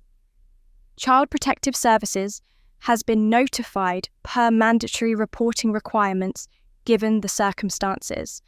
A caseworker will be conducting a home evaluation. Melissa swayed on her feet, and for a moment I thought she might faint. Catherine Phillips continued, her tone glacial. Furthermore, you'll apologise publicly to Amber. A genuine apology, not whatever performance you're planning in your head. You'll repay the $8,000 within 12 months with a payment plan we'll monitor. And you'll have no contact with Amber unless she specifically requests it. These aren't suggestions, Robert Sr. added. These are conditions. You violate any of them, and we'll be revisiting the question of whether this marriage should continue. Jason turned to look at me then, and I saw something in his expression that looked like gratitude mixed with profound sadness. Amber, he said quietly, I owe you an apology. I should have paid more attention to the things Melissa said about you. I should have questioned the narrative she was building. I didn't, and that's on me. Jason, you don't need to, I started. Yes, I do, he interrupted gently. Because if this had come out 5 years from now, after we had kids together, after I was financially entangled with her family, after I'd invested even more of my life, it would have been devastating. He paused, his voice thick with emotion. You probably saved me from a much harder truth down the road. You showed me who I married before it was too late to address it. So thank you. Melissa made a wounded animal sound. You're thanking her after everything she's done to humiliate me. Everything she's done. Jason turned to his wife, and I saw something in his face I'd never seen before. Not anger exactly, but a kind of cold assessment. Melissa, she didn't do anything except tell the truth. You're the one who orchestrated all of this. You're the one who chose these actions. She just refused to lie for you anymore. The lobby was silent, except for Melissa's sobs. Employees stood frozen, bearing witness to a marriage beginning its life under the weight of conditions and ultimatums and mandatory therapy. Mum moved toward Melissa, trying to comfort her, but Melissa shook her off violently. "This is all your fault," she screamed at me. "You've destroyed everything. My marriage, my reputation, my life. Are you happy now? Is this what you wanted?" I looked at my sister, really looked at her, at the mascara running down her face, at the rage and pain and refusal to accept responsibility written in every line of her body. At the family, we'd never really been the love that had always been conditional on my invisibility. As my family stood there in ruins of their own making, I felt something unexpected. Not joy, but profound sadness. The sadness threatened to overwhelm me, not because I regretted speaking the truth, but because I was mourning something I'd never actually had. A family that loved me unconditionally. A sister who celebrated my successes instead of sabotaging them. Parents who saw me as a person rather than a resource. "I need a moment," I said quietly. "Excuse me." I walked toward the restroom on unsteady legs, and Mrs. Chen started to follow, but I shook my head gently. "I just need a minute alone." The executive restroom on the first floor was empty, pristine, all marble and soft lighting. I locked the door behind me and stood at the sink, gripping the cold edges, forcing myself to breathe. Then I looked up at the mirror. The woman staring back at me was 35 years old, with lines of exhaustion around her eyes, wearing a professional suit that cost more than my first month's rent at 22. Her hair was pulled back neatly, her posture straight, despite everything. She looked competent, capable, strong. She didn't look like someone who needed permission to exist. For 35 years, I'd been looking at myself through my family's eyes, seeing someone who was too serious, too successful, too much, and somehow simultaneously not enough. Someone who needed to be managed, diminished, kept in check so others could shine. But that's not who I was. That's who they needed me to be. I thought about the letter in my purse, the one I'd written, and never sent the 3 pages of pain I'd been too afraid to speak aloud. I didn't need it anymore. I'd said everything that mattered, and I'd said it in front of witnesses who believed me. I thought about the MBA I'd sacrificed, about Mrs. Chen's granddaughter who became a doctor because someone invested in her, about 7 years of excellence at a company where my work was valued and recognised. About Mr. Harrison offering me National Operations Director, not because I'd begged for it or manipulated my way into it, but because I'd earned it. I was enough. I had always been enough. The realisation settled over me like a warm blanket, and I felt something shift in my chest, a weight I'd been carrying for so long. I'd forgotten what it felt like to stand up straight without it. I took one more deep breath, fixed my hair, and walked back out into the lobby. Miss Harrison was standing where I'd left him, patient and steady. The crowd had thinned slightly. Some employees had reluctantly headed to their offices, but my family remained along with the key witnesses. Jason and his parents had moved to a corner, speaking in low, tense tones with their attorney. "Mr. Harrison," I said, my voice clear and strong. "I accept the Chicago position. I can arrange for professional home care services for my mother on weekdays and visit on weekends if needed. This is my time." His face broke into a genuine smile. "Welcome to the executive team, Amber. We'll start the paperwork today. When can you begin?" "I'll need 2 weeks to wrap up my current projects and arrange the move. Will that work?" "Perfect. Patricia will coordinate with HR on the relocation package and signing bonus." I turned to face my family then. Mum looked like she wanted to say something, but didn't know where to start. Dad was still sitting on the bench, his expression unreadable. Melissa had collapsed against a wall, her sobbing reduced to hiccuping gasps.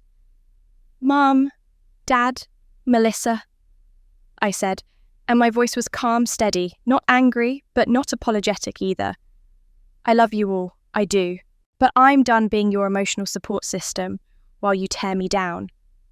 I'm done being the one who sacrifices everything and receives nothing in return. I'm done apologizing for existing." Mum opened her mouth, but I held up my hand. "I'm moving to Chicago. I'll be available for genuine emergencies, real ones like hospitalizations or actual crises. But I won't be your on-call problem solver anymore. I won't be the person you call when you need money or free babysitting or someone to blame when things go wrong. I'm setting boundaries and I need you to respect them." "Amber, please," Mum's voice broke. "I'm not saying this to hurt you," I continued. "I'm saying it to save myself, because if I don't choose me now, I never will, and I deserve to be chosen, by myself if no one else." There was a long moment of silence. Then Mum took a shaky breath, and when she spoke, her voice was different, stripped of the manipulation and guilt-tripping roar, with something that sounded like genuine emotion. "I don't want you to stay out of obligation," she said quietly. "I want you to stay because you want to, because you love us and want to be part of this family." She paused, tears streaming down her face. "But I haven't given you any reason to want that, have I?" It was the first real accountability I'd ever heard from her. Not, "I'm sorry you feel that way," not, "we did our best," not, "you're being too sensitive," just plain, honest acknowledgement of failure. "No," I said gently. "You haven't." Mum nodded, swallowing hard. "Then I understand why you're going, and I hope someday you might want to come back, not because we need you, but because you want to." Dad stood up from the bench and walked over to me slowly. "I'm proud of you," he said, and his voice was thick with emotion. "I should have said that more. I should have said it your whole life. But I'm saying it now. I'm proud of the woman you've become despite us, not because of us." Something in my chest cracked open and I felt tears prickling at my eyes. "Thank you," I whispered. Melissa said nothing. She just stared at me with red, swollen eyes, her expression somewhere between hatred and despair. We'd been sisters for 32 years, but I realized now that we'd never really known each other. She'd seen me as competition, as an obstacle to her happiness. And I'd seen her as someone I needed to protect, even when she was the one hurting me. Maybe someday that could change. Maybe someday we could build something real. But that day wasn't today. I turned back to Miss Harrison. "I'm ready to start the transition process whenever you are." He nodded. "Patricia will set up a meeting for this afternoon. Welcome to the next chapter, Amber." But I had one more thing to do before I could truly move forward. The one thing I had to do wasn't what anyone expected. It wasn't filing a lawsuit, though David Chen had the paperwork ready. It wasn't cutting off all contact, though that would have been understandable. It wasn't even demanding the immediate repayment of the $8,000, though I had every right to. What I had to do was remember. Over the next week, as I wrapped up projects and began the transition process for Chicago, I spent my evenings going through old photo albums stored in boxes in my closet. Pictures I hadn't looked at in years because they hurt too much evidence of a childhood that memory had rewritten into something darker than it had actually been.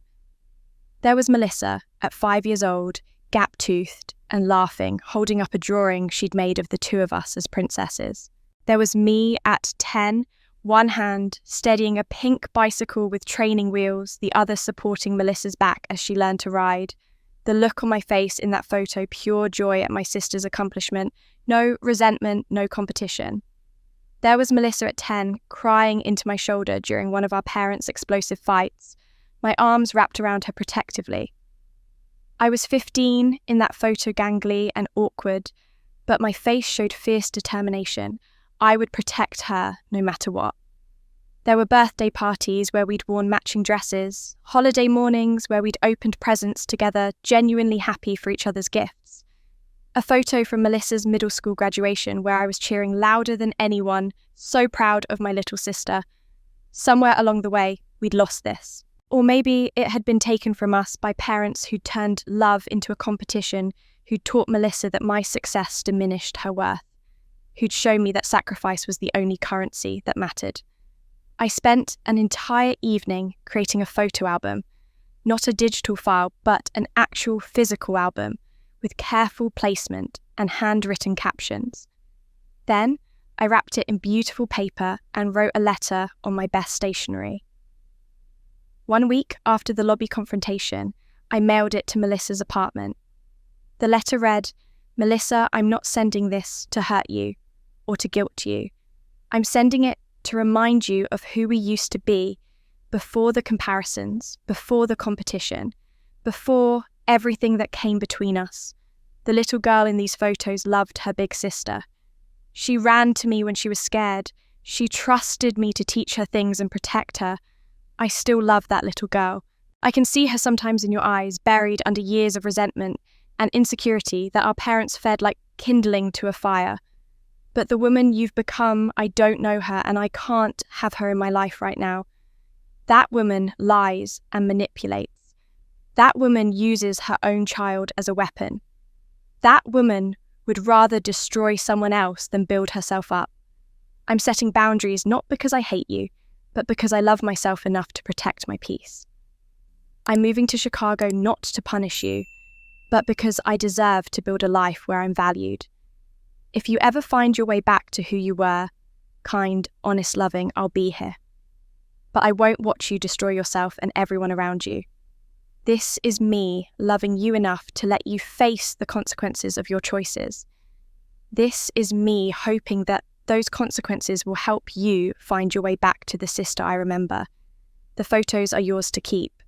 Look at them when you're ready. Really, look at them. See who we were before everything went wrong. Ask yourself if that's who you want to be again. I hope someday we can rebuild. But rebuilding requires you to do the work of tearing down the parts of yourself that are toxic. I can't do that for you. No one can. With love and boundaries, Amber. I mailed it on a Monday morning, then tried not to think about it. I had no idea if Melissa would read it, burn it, or throw it away unopened. That was out of my control. The package arrived at Melissa's apartment on Wednesday afternoon. I knew, because I'd paid for tracking, though I wasn't sure why. Maybe I needed to know it had reached her, even if I'd never know what she did with it. What I didn't know, what I couldn't have known, was what happened when she opened it. Melissa had been alone in the apartment since Jason left for work that morning. They were living in careful politeness, two people occupying the same space but existing in separate worlds. He'd moved into the guest room. She'd started therapy, but spent most sessions defending herself. The marriage counselling was tense and unproductive.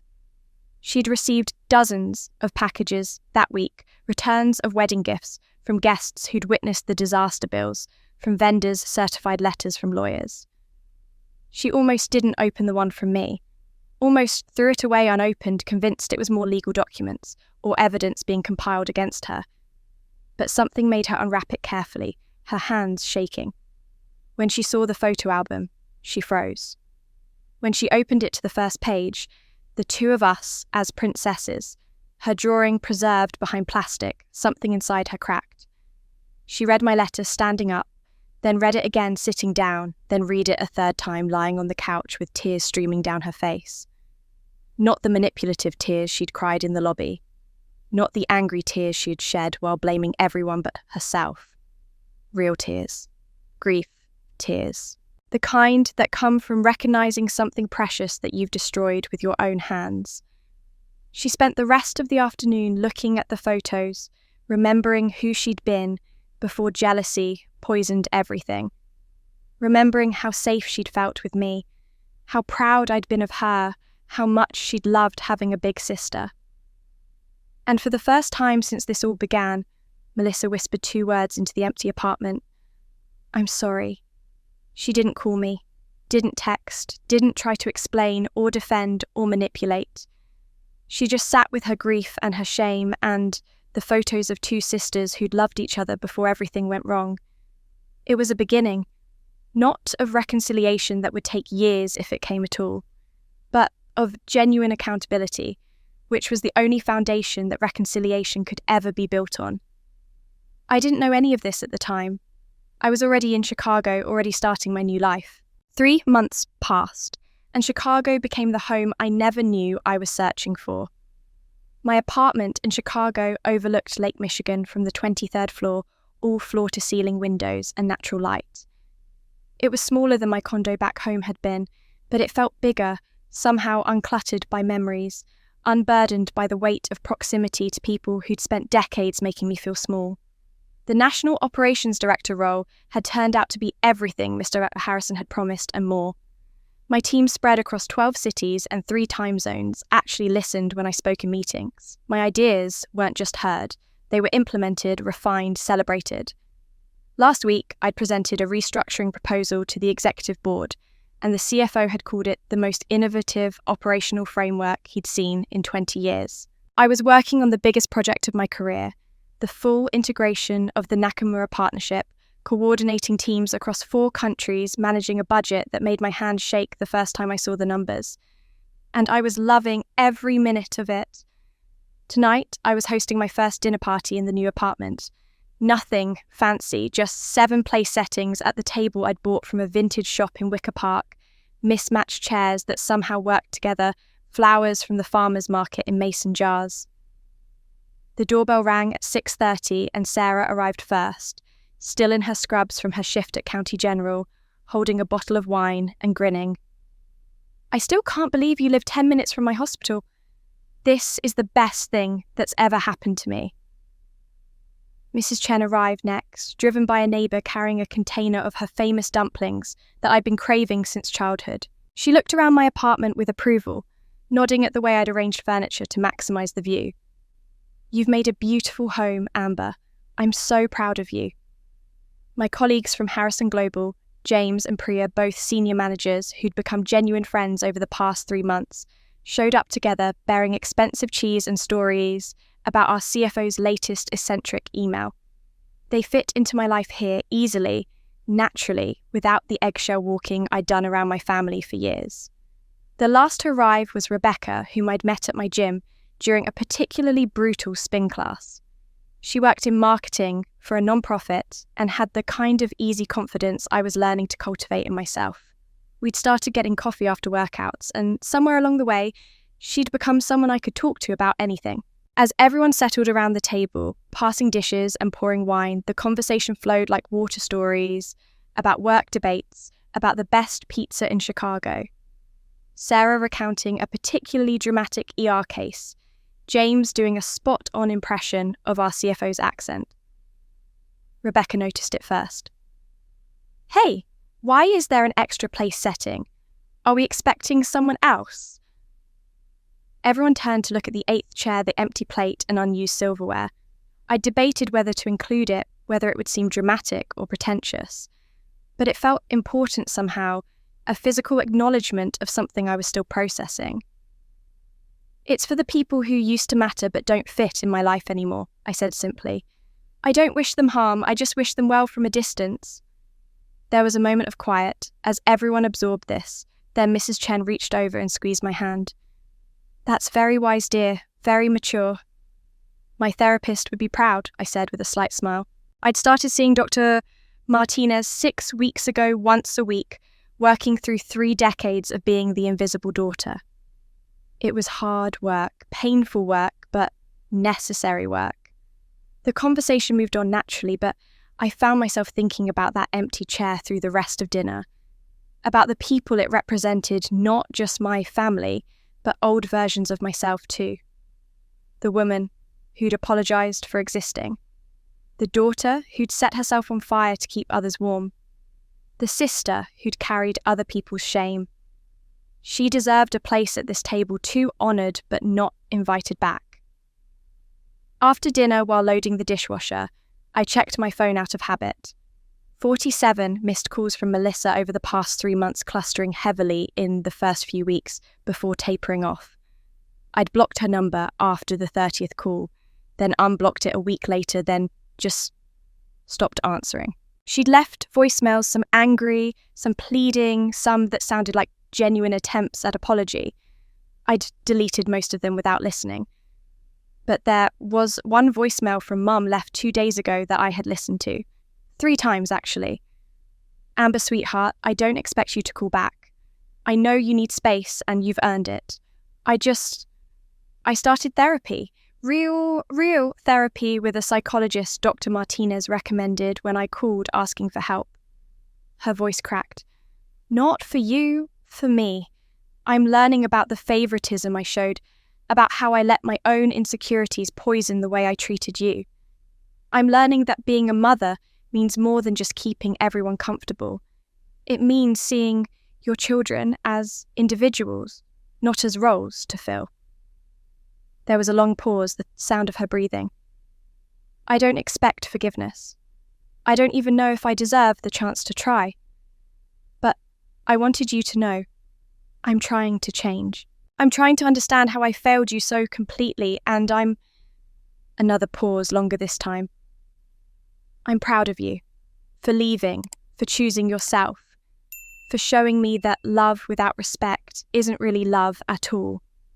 The voicemail had ended there, and I'd sat with my phone in my hand for 20 minutes afterward, feeling things I couldn't quite name. Now, putting away the last of the wine glasses, listening to laughter from my living room where my chosen family was arguing good-naturedly about whether deep dish was real pizza, I felt something settle in my chest. Grief and peace could coexist. You could mourn what you'd never had while celebrating what you'd built. You could hold space for people to change while protecting yourself from who they'd been. The next morning, a Saturday, I slept in for the first time in months. When I finally woke up and checked my mail, there was a letter waiting that showed me healing takes many forms. The letter was in a cream-coloured envelope, addressed in handwriting I recognised immediately. Sarah's distinctive script, the same careful lettering she'd used when we worked through chemistry equations together at my kitchen table years ago. I made coffee and settled onto my couch overlooking the lake before opening it, somehow knowing this was something to be savoured rather than rushed. The card inside had a simple design, a sunrise over water, and Sarah's words filled the entire interior. "Dear Amber, I'm writing this at 3 a.m. on my break, hands still shaking, still running on pure adrenaline. I just saved my first life in the ER. A 7-year-old girl, anaphylactic shock, airway. Closing, parents screaming. For a moment I froze. I'm only a resident. I'm not ready for this. What if I fail?" Then I heard your voice in my head as clear as if you were standing next to me. What you told me in 10th grade when I wanted to quit after failing my physics midterm. "Your value isn't determined by people who can't see it. It's determined by what you do when nobody's watching." I administered the epinephrine. I intubated her. I saved her life. The attending physician said I did everything perfectly. The parents cried and thanked me. But the whole time, all I could think was Amber taught me this. Not just the medicine I learned that in med school, but the belief that I was capable, that I was worthy of being in that room, making those decisions, saving that life. You taught me I was worthy before my own family did, before my professors did, before I believed it myself. Your family couldn't see your value, but I did. Grandmother did, and now that little girl's parents see it too, even though they'll never know your name. The ripples of your kindness extend further than you know. With eternal gratitude, Sarah. I read it 3 times, tears streaming down my face by the second reading. Not tears of sadness, but of something I was still learning to recognise, the overwhelming feeling of mattering to someone, of having made a difference, of being seen. For years, I'd poured myself into my family, trying to earn their love through sacrifice and usefulness. And for years, I'd watched that effort disappear, like water into sand absorbed, utilised, forgotten. But Sarah remembered. Mrs. Chen remembered. The impact I'd had on their lives hadn't disappeared. It had grown, multiplied, saved a 7-year-old's life at 3 a.m. in a Chicago ER. My years of quiet kindness weren't wasted. They just weren't appreciated by the people I'd expected to appreciate them. The real impact was on those who valued it, who saw it for what it was, genuine care given freely, not as a transaction, but as a gift. I was still sitting with Sarah's letter when my phone rang. Mr. Harrison's name appeared on the screen, and my heart did a small flip. Weekend calls from the CEO usually meant either very good news or very bad problems. "Amber, sorry to bother you on a Saturday," he said without preamble. "Are you near the office? I'd like to see you for a few minutes if you're available." 20 minutes later, I was walking into Harrison Global's Chicago headquarters, which was smaller than the main office, but no less impressive. Mr. Harrison's corner office had a view that rivaled my apartment's, and he was standing at the window when his assistant ushered me in. "Amber, thank you for coming in," he said, gesturing to the chair across from his desk. "I wanted to talk to you about something before Monday's executive meeting." My stomach tightened. "Is everything okay with the Nakamura integration?" "Everything is better than okay. Their board sent a formal commendation about your work. They specifically requested that you lead the Phase 2 expansion." He paused, and something in his expression shifted to something more personal. "But that's not why I called you in." He pulled a folder from his desk. "The board is considering executive promotions for next quarter. Your name is at the top of the VP track list." I felt the air leave my lungs. "VP track already? I've only been in this role for 3 months." "And in those 3 months, you've exceeded every benchmark we set. But that's not the only reason." He leaned back in his chair, studying me with those sharp eyes that missed nothing. "Do you know why I trust you, Amber? Why I'm willing to fast-track your advancement?" I shook my head, not trusting my voice. "Because you remained professional and kind, even when you had every right to burn bridges. That day in the lobby, when your entire family was falling apart around you, when your sister was accusing you of jealousy, when you had every reason to be vindictive or cruel, you were neither." He paused. "You set boundaries? Yes. You told the truth, absolutely. But you did it with dignity. That's real character. That's the kind of person I want in leadership." He slid the folder across the desk to me. "This is confidential until the board votes, but I wanted you to know you're being considered. The VP of Strategic Operations position. Direct report to me. Seat at the executive table." I opened the folder with trembling hands, scanning the job description, the proposed salary, that was nearly double what I was making, now the expanded responsibilities that would put me in charge of operations across 3 continents. "Think about it," Ms. Harrison said. "You don't need to answer today. But, Amber, you've earned this. Not despite what happened with your family, but because of how you handled it. You showed me who you are under pressure. That matters." I walked out of his office in a daze, clutching the folder, my mind reeling. That night, I sat at my kitchen table with my journal, a practice Dr. Martinez had recommended, and wrote, "I spent 30 years trying to earn my family's love by being useful, by sacrificing, by solving problems, by making myself indispensable. I thought if I could just be helpful enough, good enough, selfless enough, they would finally see me. Now I'm surrounded by people who value me for who I am, not what I do for them. Sarah values the encouragement I gave freely. Mr. Harrison values my character, my judgment, my integrity. Mrs. Chen values the person I am, not the role I fill. The difference is everything. I'm learning that I don't have to earn love. I don't have to prove my worth. I just have to be myself. And the right people will see it. The wrong people never will, no matter how much I sacrifice. And that's okay. I'm finally okay with that. Zhang! I closed the journal and poured myself a glass of wine standing at my window, watching the sun set over Lake Michigan, watching the city lights flicker on like stars coming out. My phone buzzed. An email notification. I almost ignored it. It was Saturday night. I was off the clock. I deserved to rest. But something made me check. And then an email appeared in my inbox that I never expected to see. The sender name made my wine glass pause halfway to my lips. Melissa Phillips. Not a text. Not a voicemail. An email with a subject line that read simply, "I'm sorry, the real kind." My finger hovered over the delete button. I'd blocked her calls, ignored her messages, created distance that was finally allowing me to breathe. Did I really want to let her back in even just enough to read her words? But something in that subject line, the specificity of "the real kind," made me pause. Melissa had never been one for nuance or self-awareness. The fact that she was distinguishing between types of apologies suggested something had shifted. I set down my wine glass, sat back on my couch and opened the email. "Amber, I don't expect you to read this. I don't expect you to respond. I don't expect forgiveness or reconciliation or even acknowledgement. But my therapist says I need to write this anyway, not for you, but for me. To practice accountability without demanding absolution. I'm in therapy twice a week now, individual sessions on Tuesdays and Thursdays, couples counselling with Jason on Wednesdays.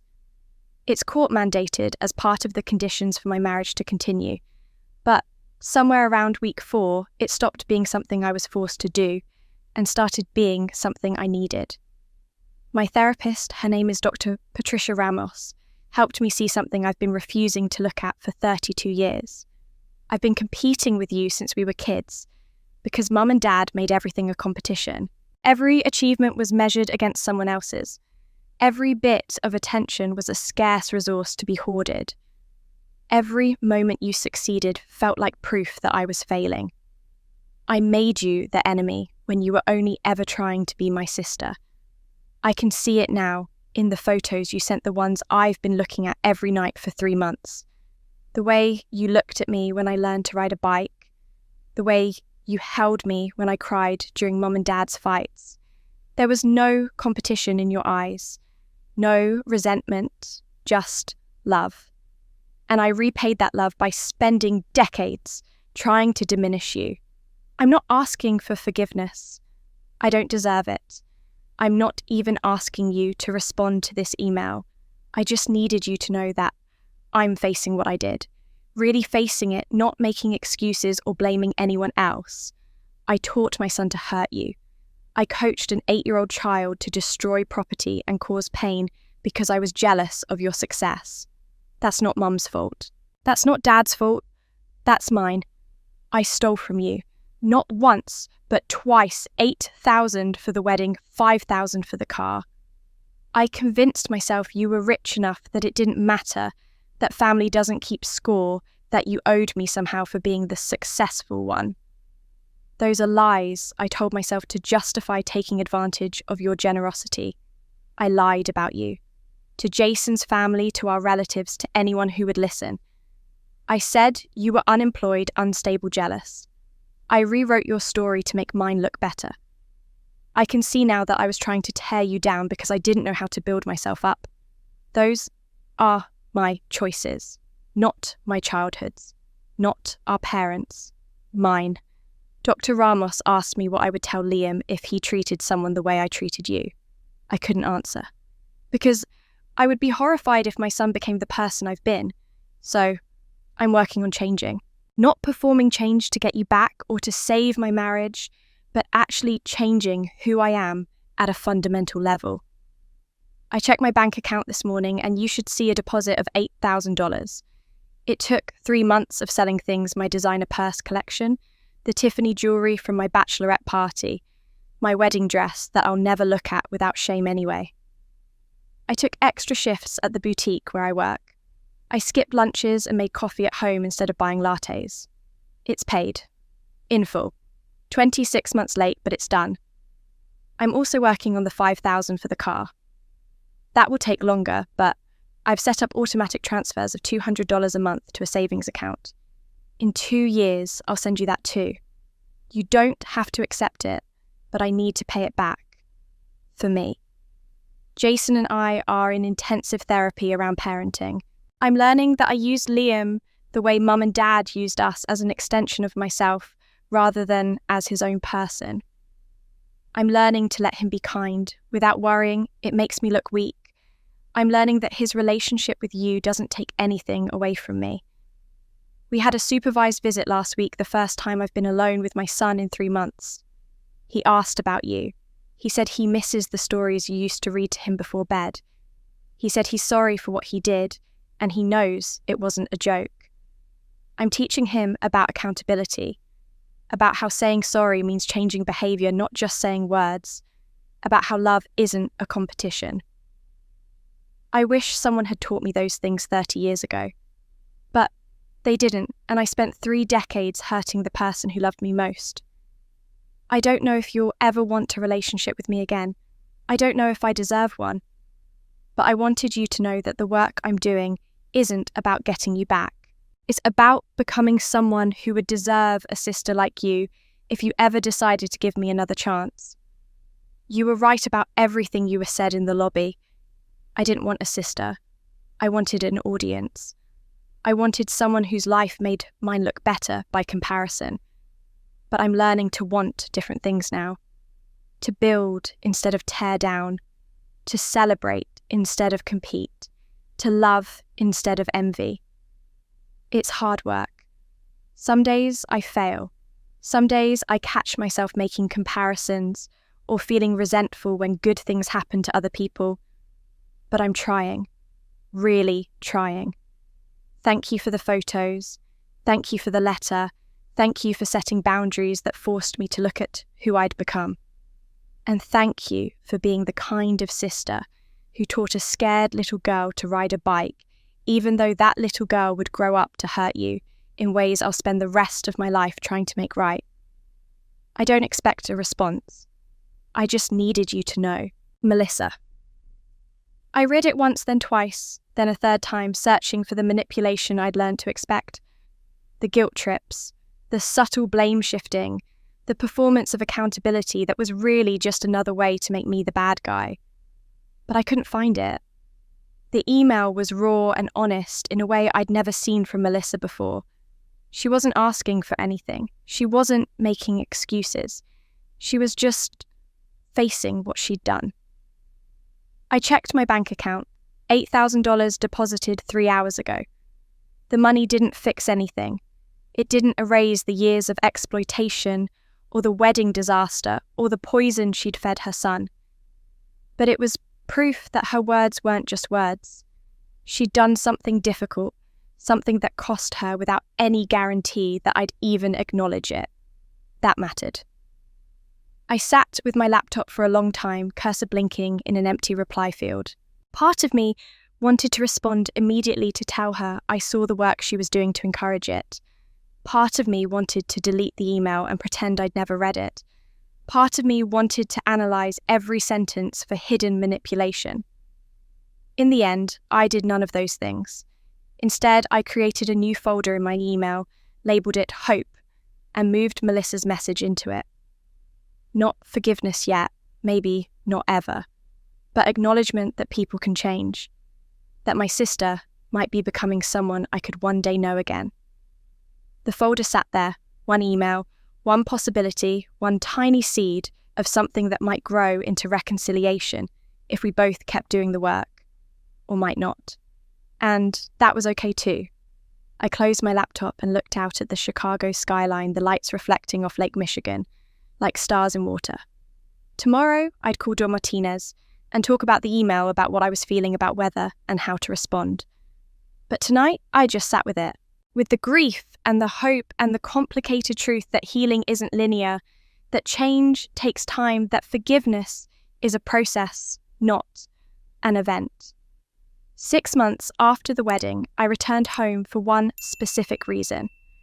Mum's 65th birthday fell on a Saturday in late April, 6 months to the day after Melissa's wedding.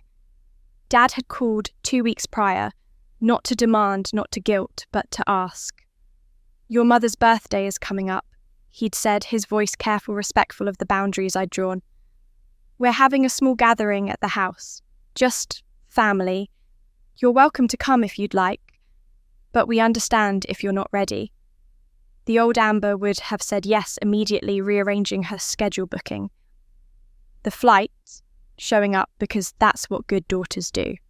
The new Amber took 3 days to think about it, consulted with Dr. Martinez, checked in with herself about what she actually wanted versus what she felt obligated to do. In the end, I decided to go. Not because I had to, not because I owed them, but because I was curious about whether the changes Mum had mentioned in her voicemail were real, and because I wanted to see if I could be in that space without losing myself. I booked a flight that would get me there at 1 p.m. and returned to Chicago at 6 p.m. the same day. 5 hours total. A boundary built into the logistics. The Uber dropped me off in front of the house I'd grown up in, and I stood on the sidewalk for a moment just breathing. The azaleas Mum had planted when I was 10 were in full bloom. The driveway still had the crack from the winter of 2008. Mrs. Chen's roses next door swayed in the spring breeze. Everything looked the same. But I was different. Dad answered the door, and his face lit up in a way I didn't recognise genuine pleasure, no hint of finally Amber's here, to help with something. He pulled me into a hug that felt awkward but sincere. Amber, thank you for coming. He stepped back, really looking at me. You look good. Happy. I am, I said simply. Mum emerged from the kitchen and I braced myself for the usual onslaught. Complaints about how long I'd been gone, demands for help, passive-aggressive comments about my absence. Instead, she stopped a few feet away, as if asking permission before approaching. Amber, she said softly, I'm so glad you're here. She looked older, I thought. Or maybe just more real. Less makeup, more grey in her hairlines around her eyes that suggested she'd been doing the hard work of actually feeling things instead of just managing appearances. How is Chicago? She asked, and then, miracle of miracles, she actually listened to my answer. She asked follow-up questions. She didn't interrupt to talk about herself or redirect the conversation to Melissa. She just listened. The small gathering turned out to be exactly that just immediate family. Dad, Mum, Melissa, and Jason Liam. No extended relatives, no performances for an audience. Just the people who'd been part of the dysfunction, trying to figure out if we could be something different. Melissa was in the kitchen when I arrived, and we saw each other through the doorway. For a moment, we both froze. Then she gave a small tentative wave, and I nodded in return. Not warm, but not hostile. A truce, maybe. An acknowledgement of shared space. During the small birthday lunch, Dad made a point of raising his glass. I want to make a toast, he said, his voice thick with emotion. To my daughter, Amber, the National Operations Director at Harrison Global Solutions. I know I haven't always shown it, but I'm incredibly proud of the woman you've become. The words hung in the air. Aunt Linda would have rolled her eyes. Uncle Tom would have made a joke to deflate the moment. But they weren't here. It was just us, and Dad's words were allowed to land without interference. Thank you, I said quietly. After lunch, while Mum opened presents, Melissa approached me carefully, keeping a respectful distance. Jason hung back, giving us space, but staying close enough to intervene if needed. Can I show you something? Melissa asked, her voice small. I nodded, and she pulled out her phone, navigating to a photo album. Pictures of her at a library surrounded by elementary school kids reading from a picture book. More photos of her helping children sound out words, of her organising book drives. I've been volunteering at the Children's Literacy Programme, she said. Twice a week. Dr. Ramos thought it would be good for me to do something that wasn't about me, to give without expecting anything back. She scrolled to a video of a little girl successfully reading her first sentence, pure joy on her face. Melissa's voice in the video was encouraging, patient, genuinely proud. I'm trying to be the kind of person who builds people up instead of tearing them down, Melissa said quietly, not quite meeting my eyes. It's harder than I thought it would be, but it feels right, better than how I was before. I looked at my sister, really looked at her. She seemed smaller, somehow, less polished. Her hair was in a simple ponytail, her clothes casual and practical. The performative beauty was gone, replaced by something more genuine. That's good, Melissa, I said, and I meant it. Really good. I got your email about the 8,000, she said. Or I mean, you didn't email me back, but you didn't return the money either. So I'm hoping that means you got it. I got it, she nodded, blinking back tears. I'm working on the other 5,000 for the car. It'll take a while, but I'm doing it. You don't have to. Yes, I do, she interrupted gently. For me, I need to make this right, even if it doesn't fix anything between us. We stood in awkward silence for a moment, then she stepped back. Thank you for coming today. Mum's been nervous all week, worried you wouldn't show. 3 hours passed eating cake small talk, Mum showing me the garden she'd started as part of her therapy homework. Growing things instead of controlling people, she'd said with surprising self-awareness. It was strange and uncomfortable and occasionally painful, but it wasn't terrible. At 4 o'clock, I stood and collected my purse. I should head to the airport. Mum's face fell. But you just got here. Stay for dinner, please. I was going to make your favourite.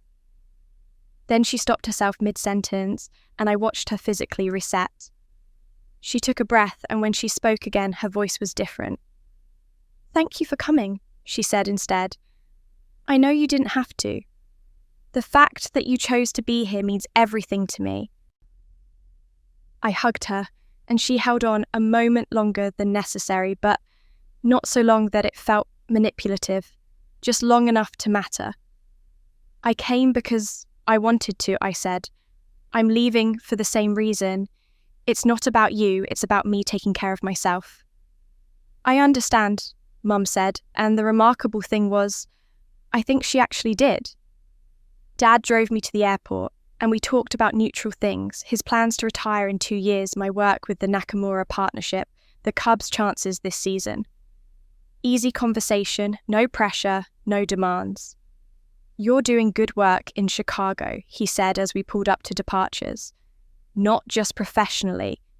You're doing good work on yourself, I can see it. Thank you, Dad. We lost a lot of years, he said quietly. I know that's my fault. Your mother's fault. We're not asking for those years back. We're just grateful for whatever you're willing to give us going forward. I squeezed his hand and got out of the car, my small carry-on bag over my shoulder. As I drove back to the airport, I finally understood the lesson that changed my life. As I sat in the airport terminal waiting for my flight to Chicago, I pulled out my phone and opened the Notes app. Dr. Martinez had taught me to capture insights when they came before the clarity faded. I started typing. That phone in the fish tank didn't ruin my life. It woke me up. I used to think watching Liam throw CEO Harrison's phone into that water was the worst moment of my life. I thought it would cost me everything, my career, my reputation, my future. But I was wrong. It was the moment that saved me. Sometimes the worst thing that happens to you is actually a gift because it forces you to finally choose yourself. That phone became the catalyst that shattered the illusion I'd been living under, that if I was just good enough, helpful enough, selfless enough, my family would finally see me. No amount of sacrifice would ever be enough for people who'd been taught to take without appreciating. I was trying to fill a bucket with a hole in the bottom. The phone incident didn't create the problem. It revealed it. I learned that you teach people how to treat you. For 30 years, I taught my family that my needs didn't matter, that my achievements should be downplayed, that my time, my money, my energy were infinitely available without reciprocation. I taught them there were no consequences for using me, for taking me for granted, for diminishing me so Melissa could shine. Every time I said yes when I meant no, I taught them my boundaries didn't matter. Every time I accepted blame for things that weren't my fault, I taught them I was a convenient scapegoat. Every time I made myself smaller, I taught them my light was negotiable. The moment I changed the lesson, everything changed. When I stood in that corporate lobby and spoke my truth, when I set boundaries and stuck to them, I taught them I was a person with value, with limits, with the right to protect my peace. Some of them learned. Dad felt genuine shame. Mum started therapy. Melissa is slowly becoming someone who builds instead of destroys. But I also learned I can't control whether they change. I can only control what I'm willing to accept. The boarding announcement came. I gathered my things and joined the line, still typing. Forgiveness doesn't mean letting people back into your life. I'd been raised to believe that forgiveness meant reconciliation, that if I truly forgave someone, I had to give them unlimited access to hurt me again. But that's not forgiveness. That's martyrdom. I forgave my family for me to release the anger poisoning my peace, to stop carrying their shame. Forgiveness freed me from the weight of their dysfunction. But I also built boundaries for me to protect my peace, to ensure I never again sacrificed myself for their comfort. Both can be true at once. I can forgive the past and still refuse to repeat it. I can love from a distance. I can hope for their growth while refusing to be damaged by their dysfunction. I found my seat by the window. As the plane taxied, I continued writing. My worth was never determined by whether my family saw it. This truth took me 35 years to learn. My value isn't contingent on other people's recognition. It was always there, inherent and immutable, like the sun behind clouds. The sun doesn't cease to exist because clouds block our view. It's always there, always burning, always real. I just had to stop waiting for my family's permission to shine. I spent decades dimming my light so others wouldn't feel overshadowed, hiding my achievements so Melissa wouldn't feel threatened, making myself small so everyone else could feel big. But my light isn't something to apologize for. My worth isn't up for debate. The people who matter, Mr. Harrison, Sarah, Mrs. Chen, my chosen family in Chicago, they saw my value without me having to prove it. They celebrated my light instead of asking me to dim it. That's how I learned what real love looks like. The plane lifted off and I watched my hometown disappear into clouds. I was leaving again, but this time it felt different. Not like escape, but like choice. The greatest act of love isn't sacrifice, it's believing you deserve to be loved without earning it. I used to think love was something you earned through usefulness, through sacrifice, through making yourself indispensable. I thought the measure of love was how much you were willing to give up. But that's not love. That's transaction. That's the slow erosion of self in service of people who mistake your generosity for weakness. Real love doesn't require you to sacrifice your identity. It doesn't demand that you prove your worth through suffering. It doesn't keep score. Real love sees you and values you simply because you exist. It celebrates your success. It respects your boundaries. I'm learning to love myself that way, to believe that I deserve good things, not because I've suffered enough, but simply because I'm a human being with inherent worth. And I'm learning to accept love from others only when it meets that standard. No more scraps, no more conditional acceptance, no more shrinking myself to fit. The flight attendant came by. I ordered ginger ale, closing my notes, and looking out at the sunset, painting the clouds gold and pink beauty that exists, whether anyone's watching or not. I thought about that day 6 months ago, standing in my soaking wet dress, holding a ruined phone, watching my family's dysfunction explode before 200 guests. I'd been so wrong about what mattered. That day at the wedding, I lost a phone. But I found something far more valuable. I found my voice, the one I'd been swallowing for 3 decades. I found my boundaries, the lines that separate healthy support from destructive sacrifice. I found people who genuinely valued me, Mrs. Chen and Sarah, Mr. Harrison, my colleagues who became friends. I found a career that recognized my worth not just with titles, but with respect and trust. I found a city that felt like home, Chicago, with its possibilities and freedom. I found the strength to choose myself, even when it hurt, even when people called me selfish. Most importantly, I found myself. The woman I'd been before family dynamics taught me to hide. The woman I could become when I stopped waiting for permission to exist fully. And I'm never losing her again. The plane broke through the clouds. Ahead, Chicago's skyline appeared, my home. Now my choice, my future. The city where I was National Operations Director, where I hosted dinner parties for chosen family, where I was being considered for VP. The city where Amber Richardson wasn't invisible anymore. I smiled, finished my ginger ale, and pulled up my email to respond to Miss Harrison's message about the VP position.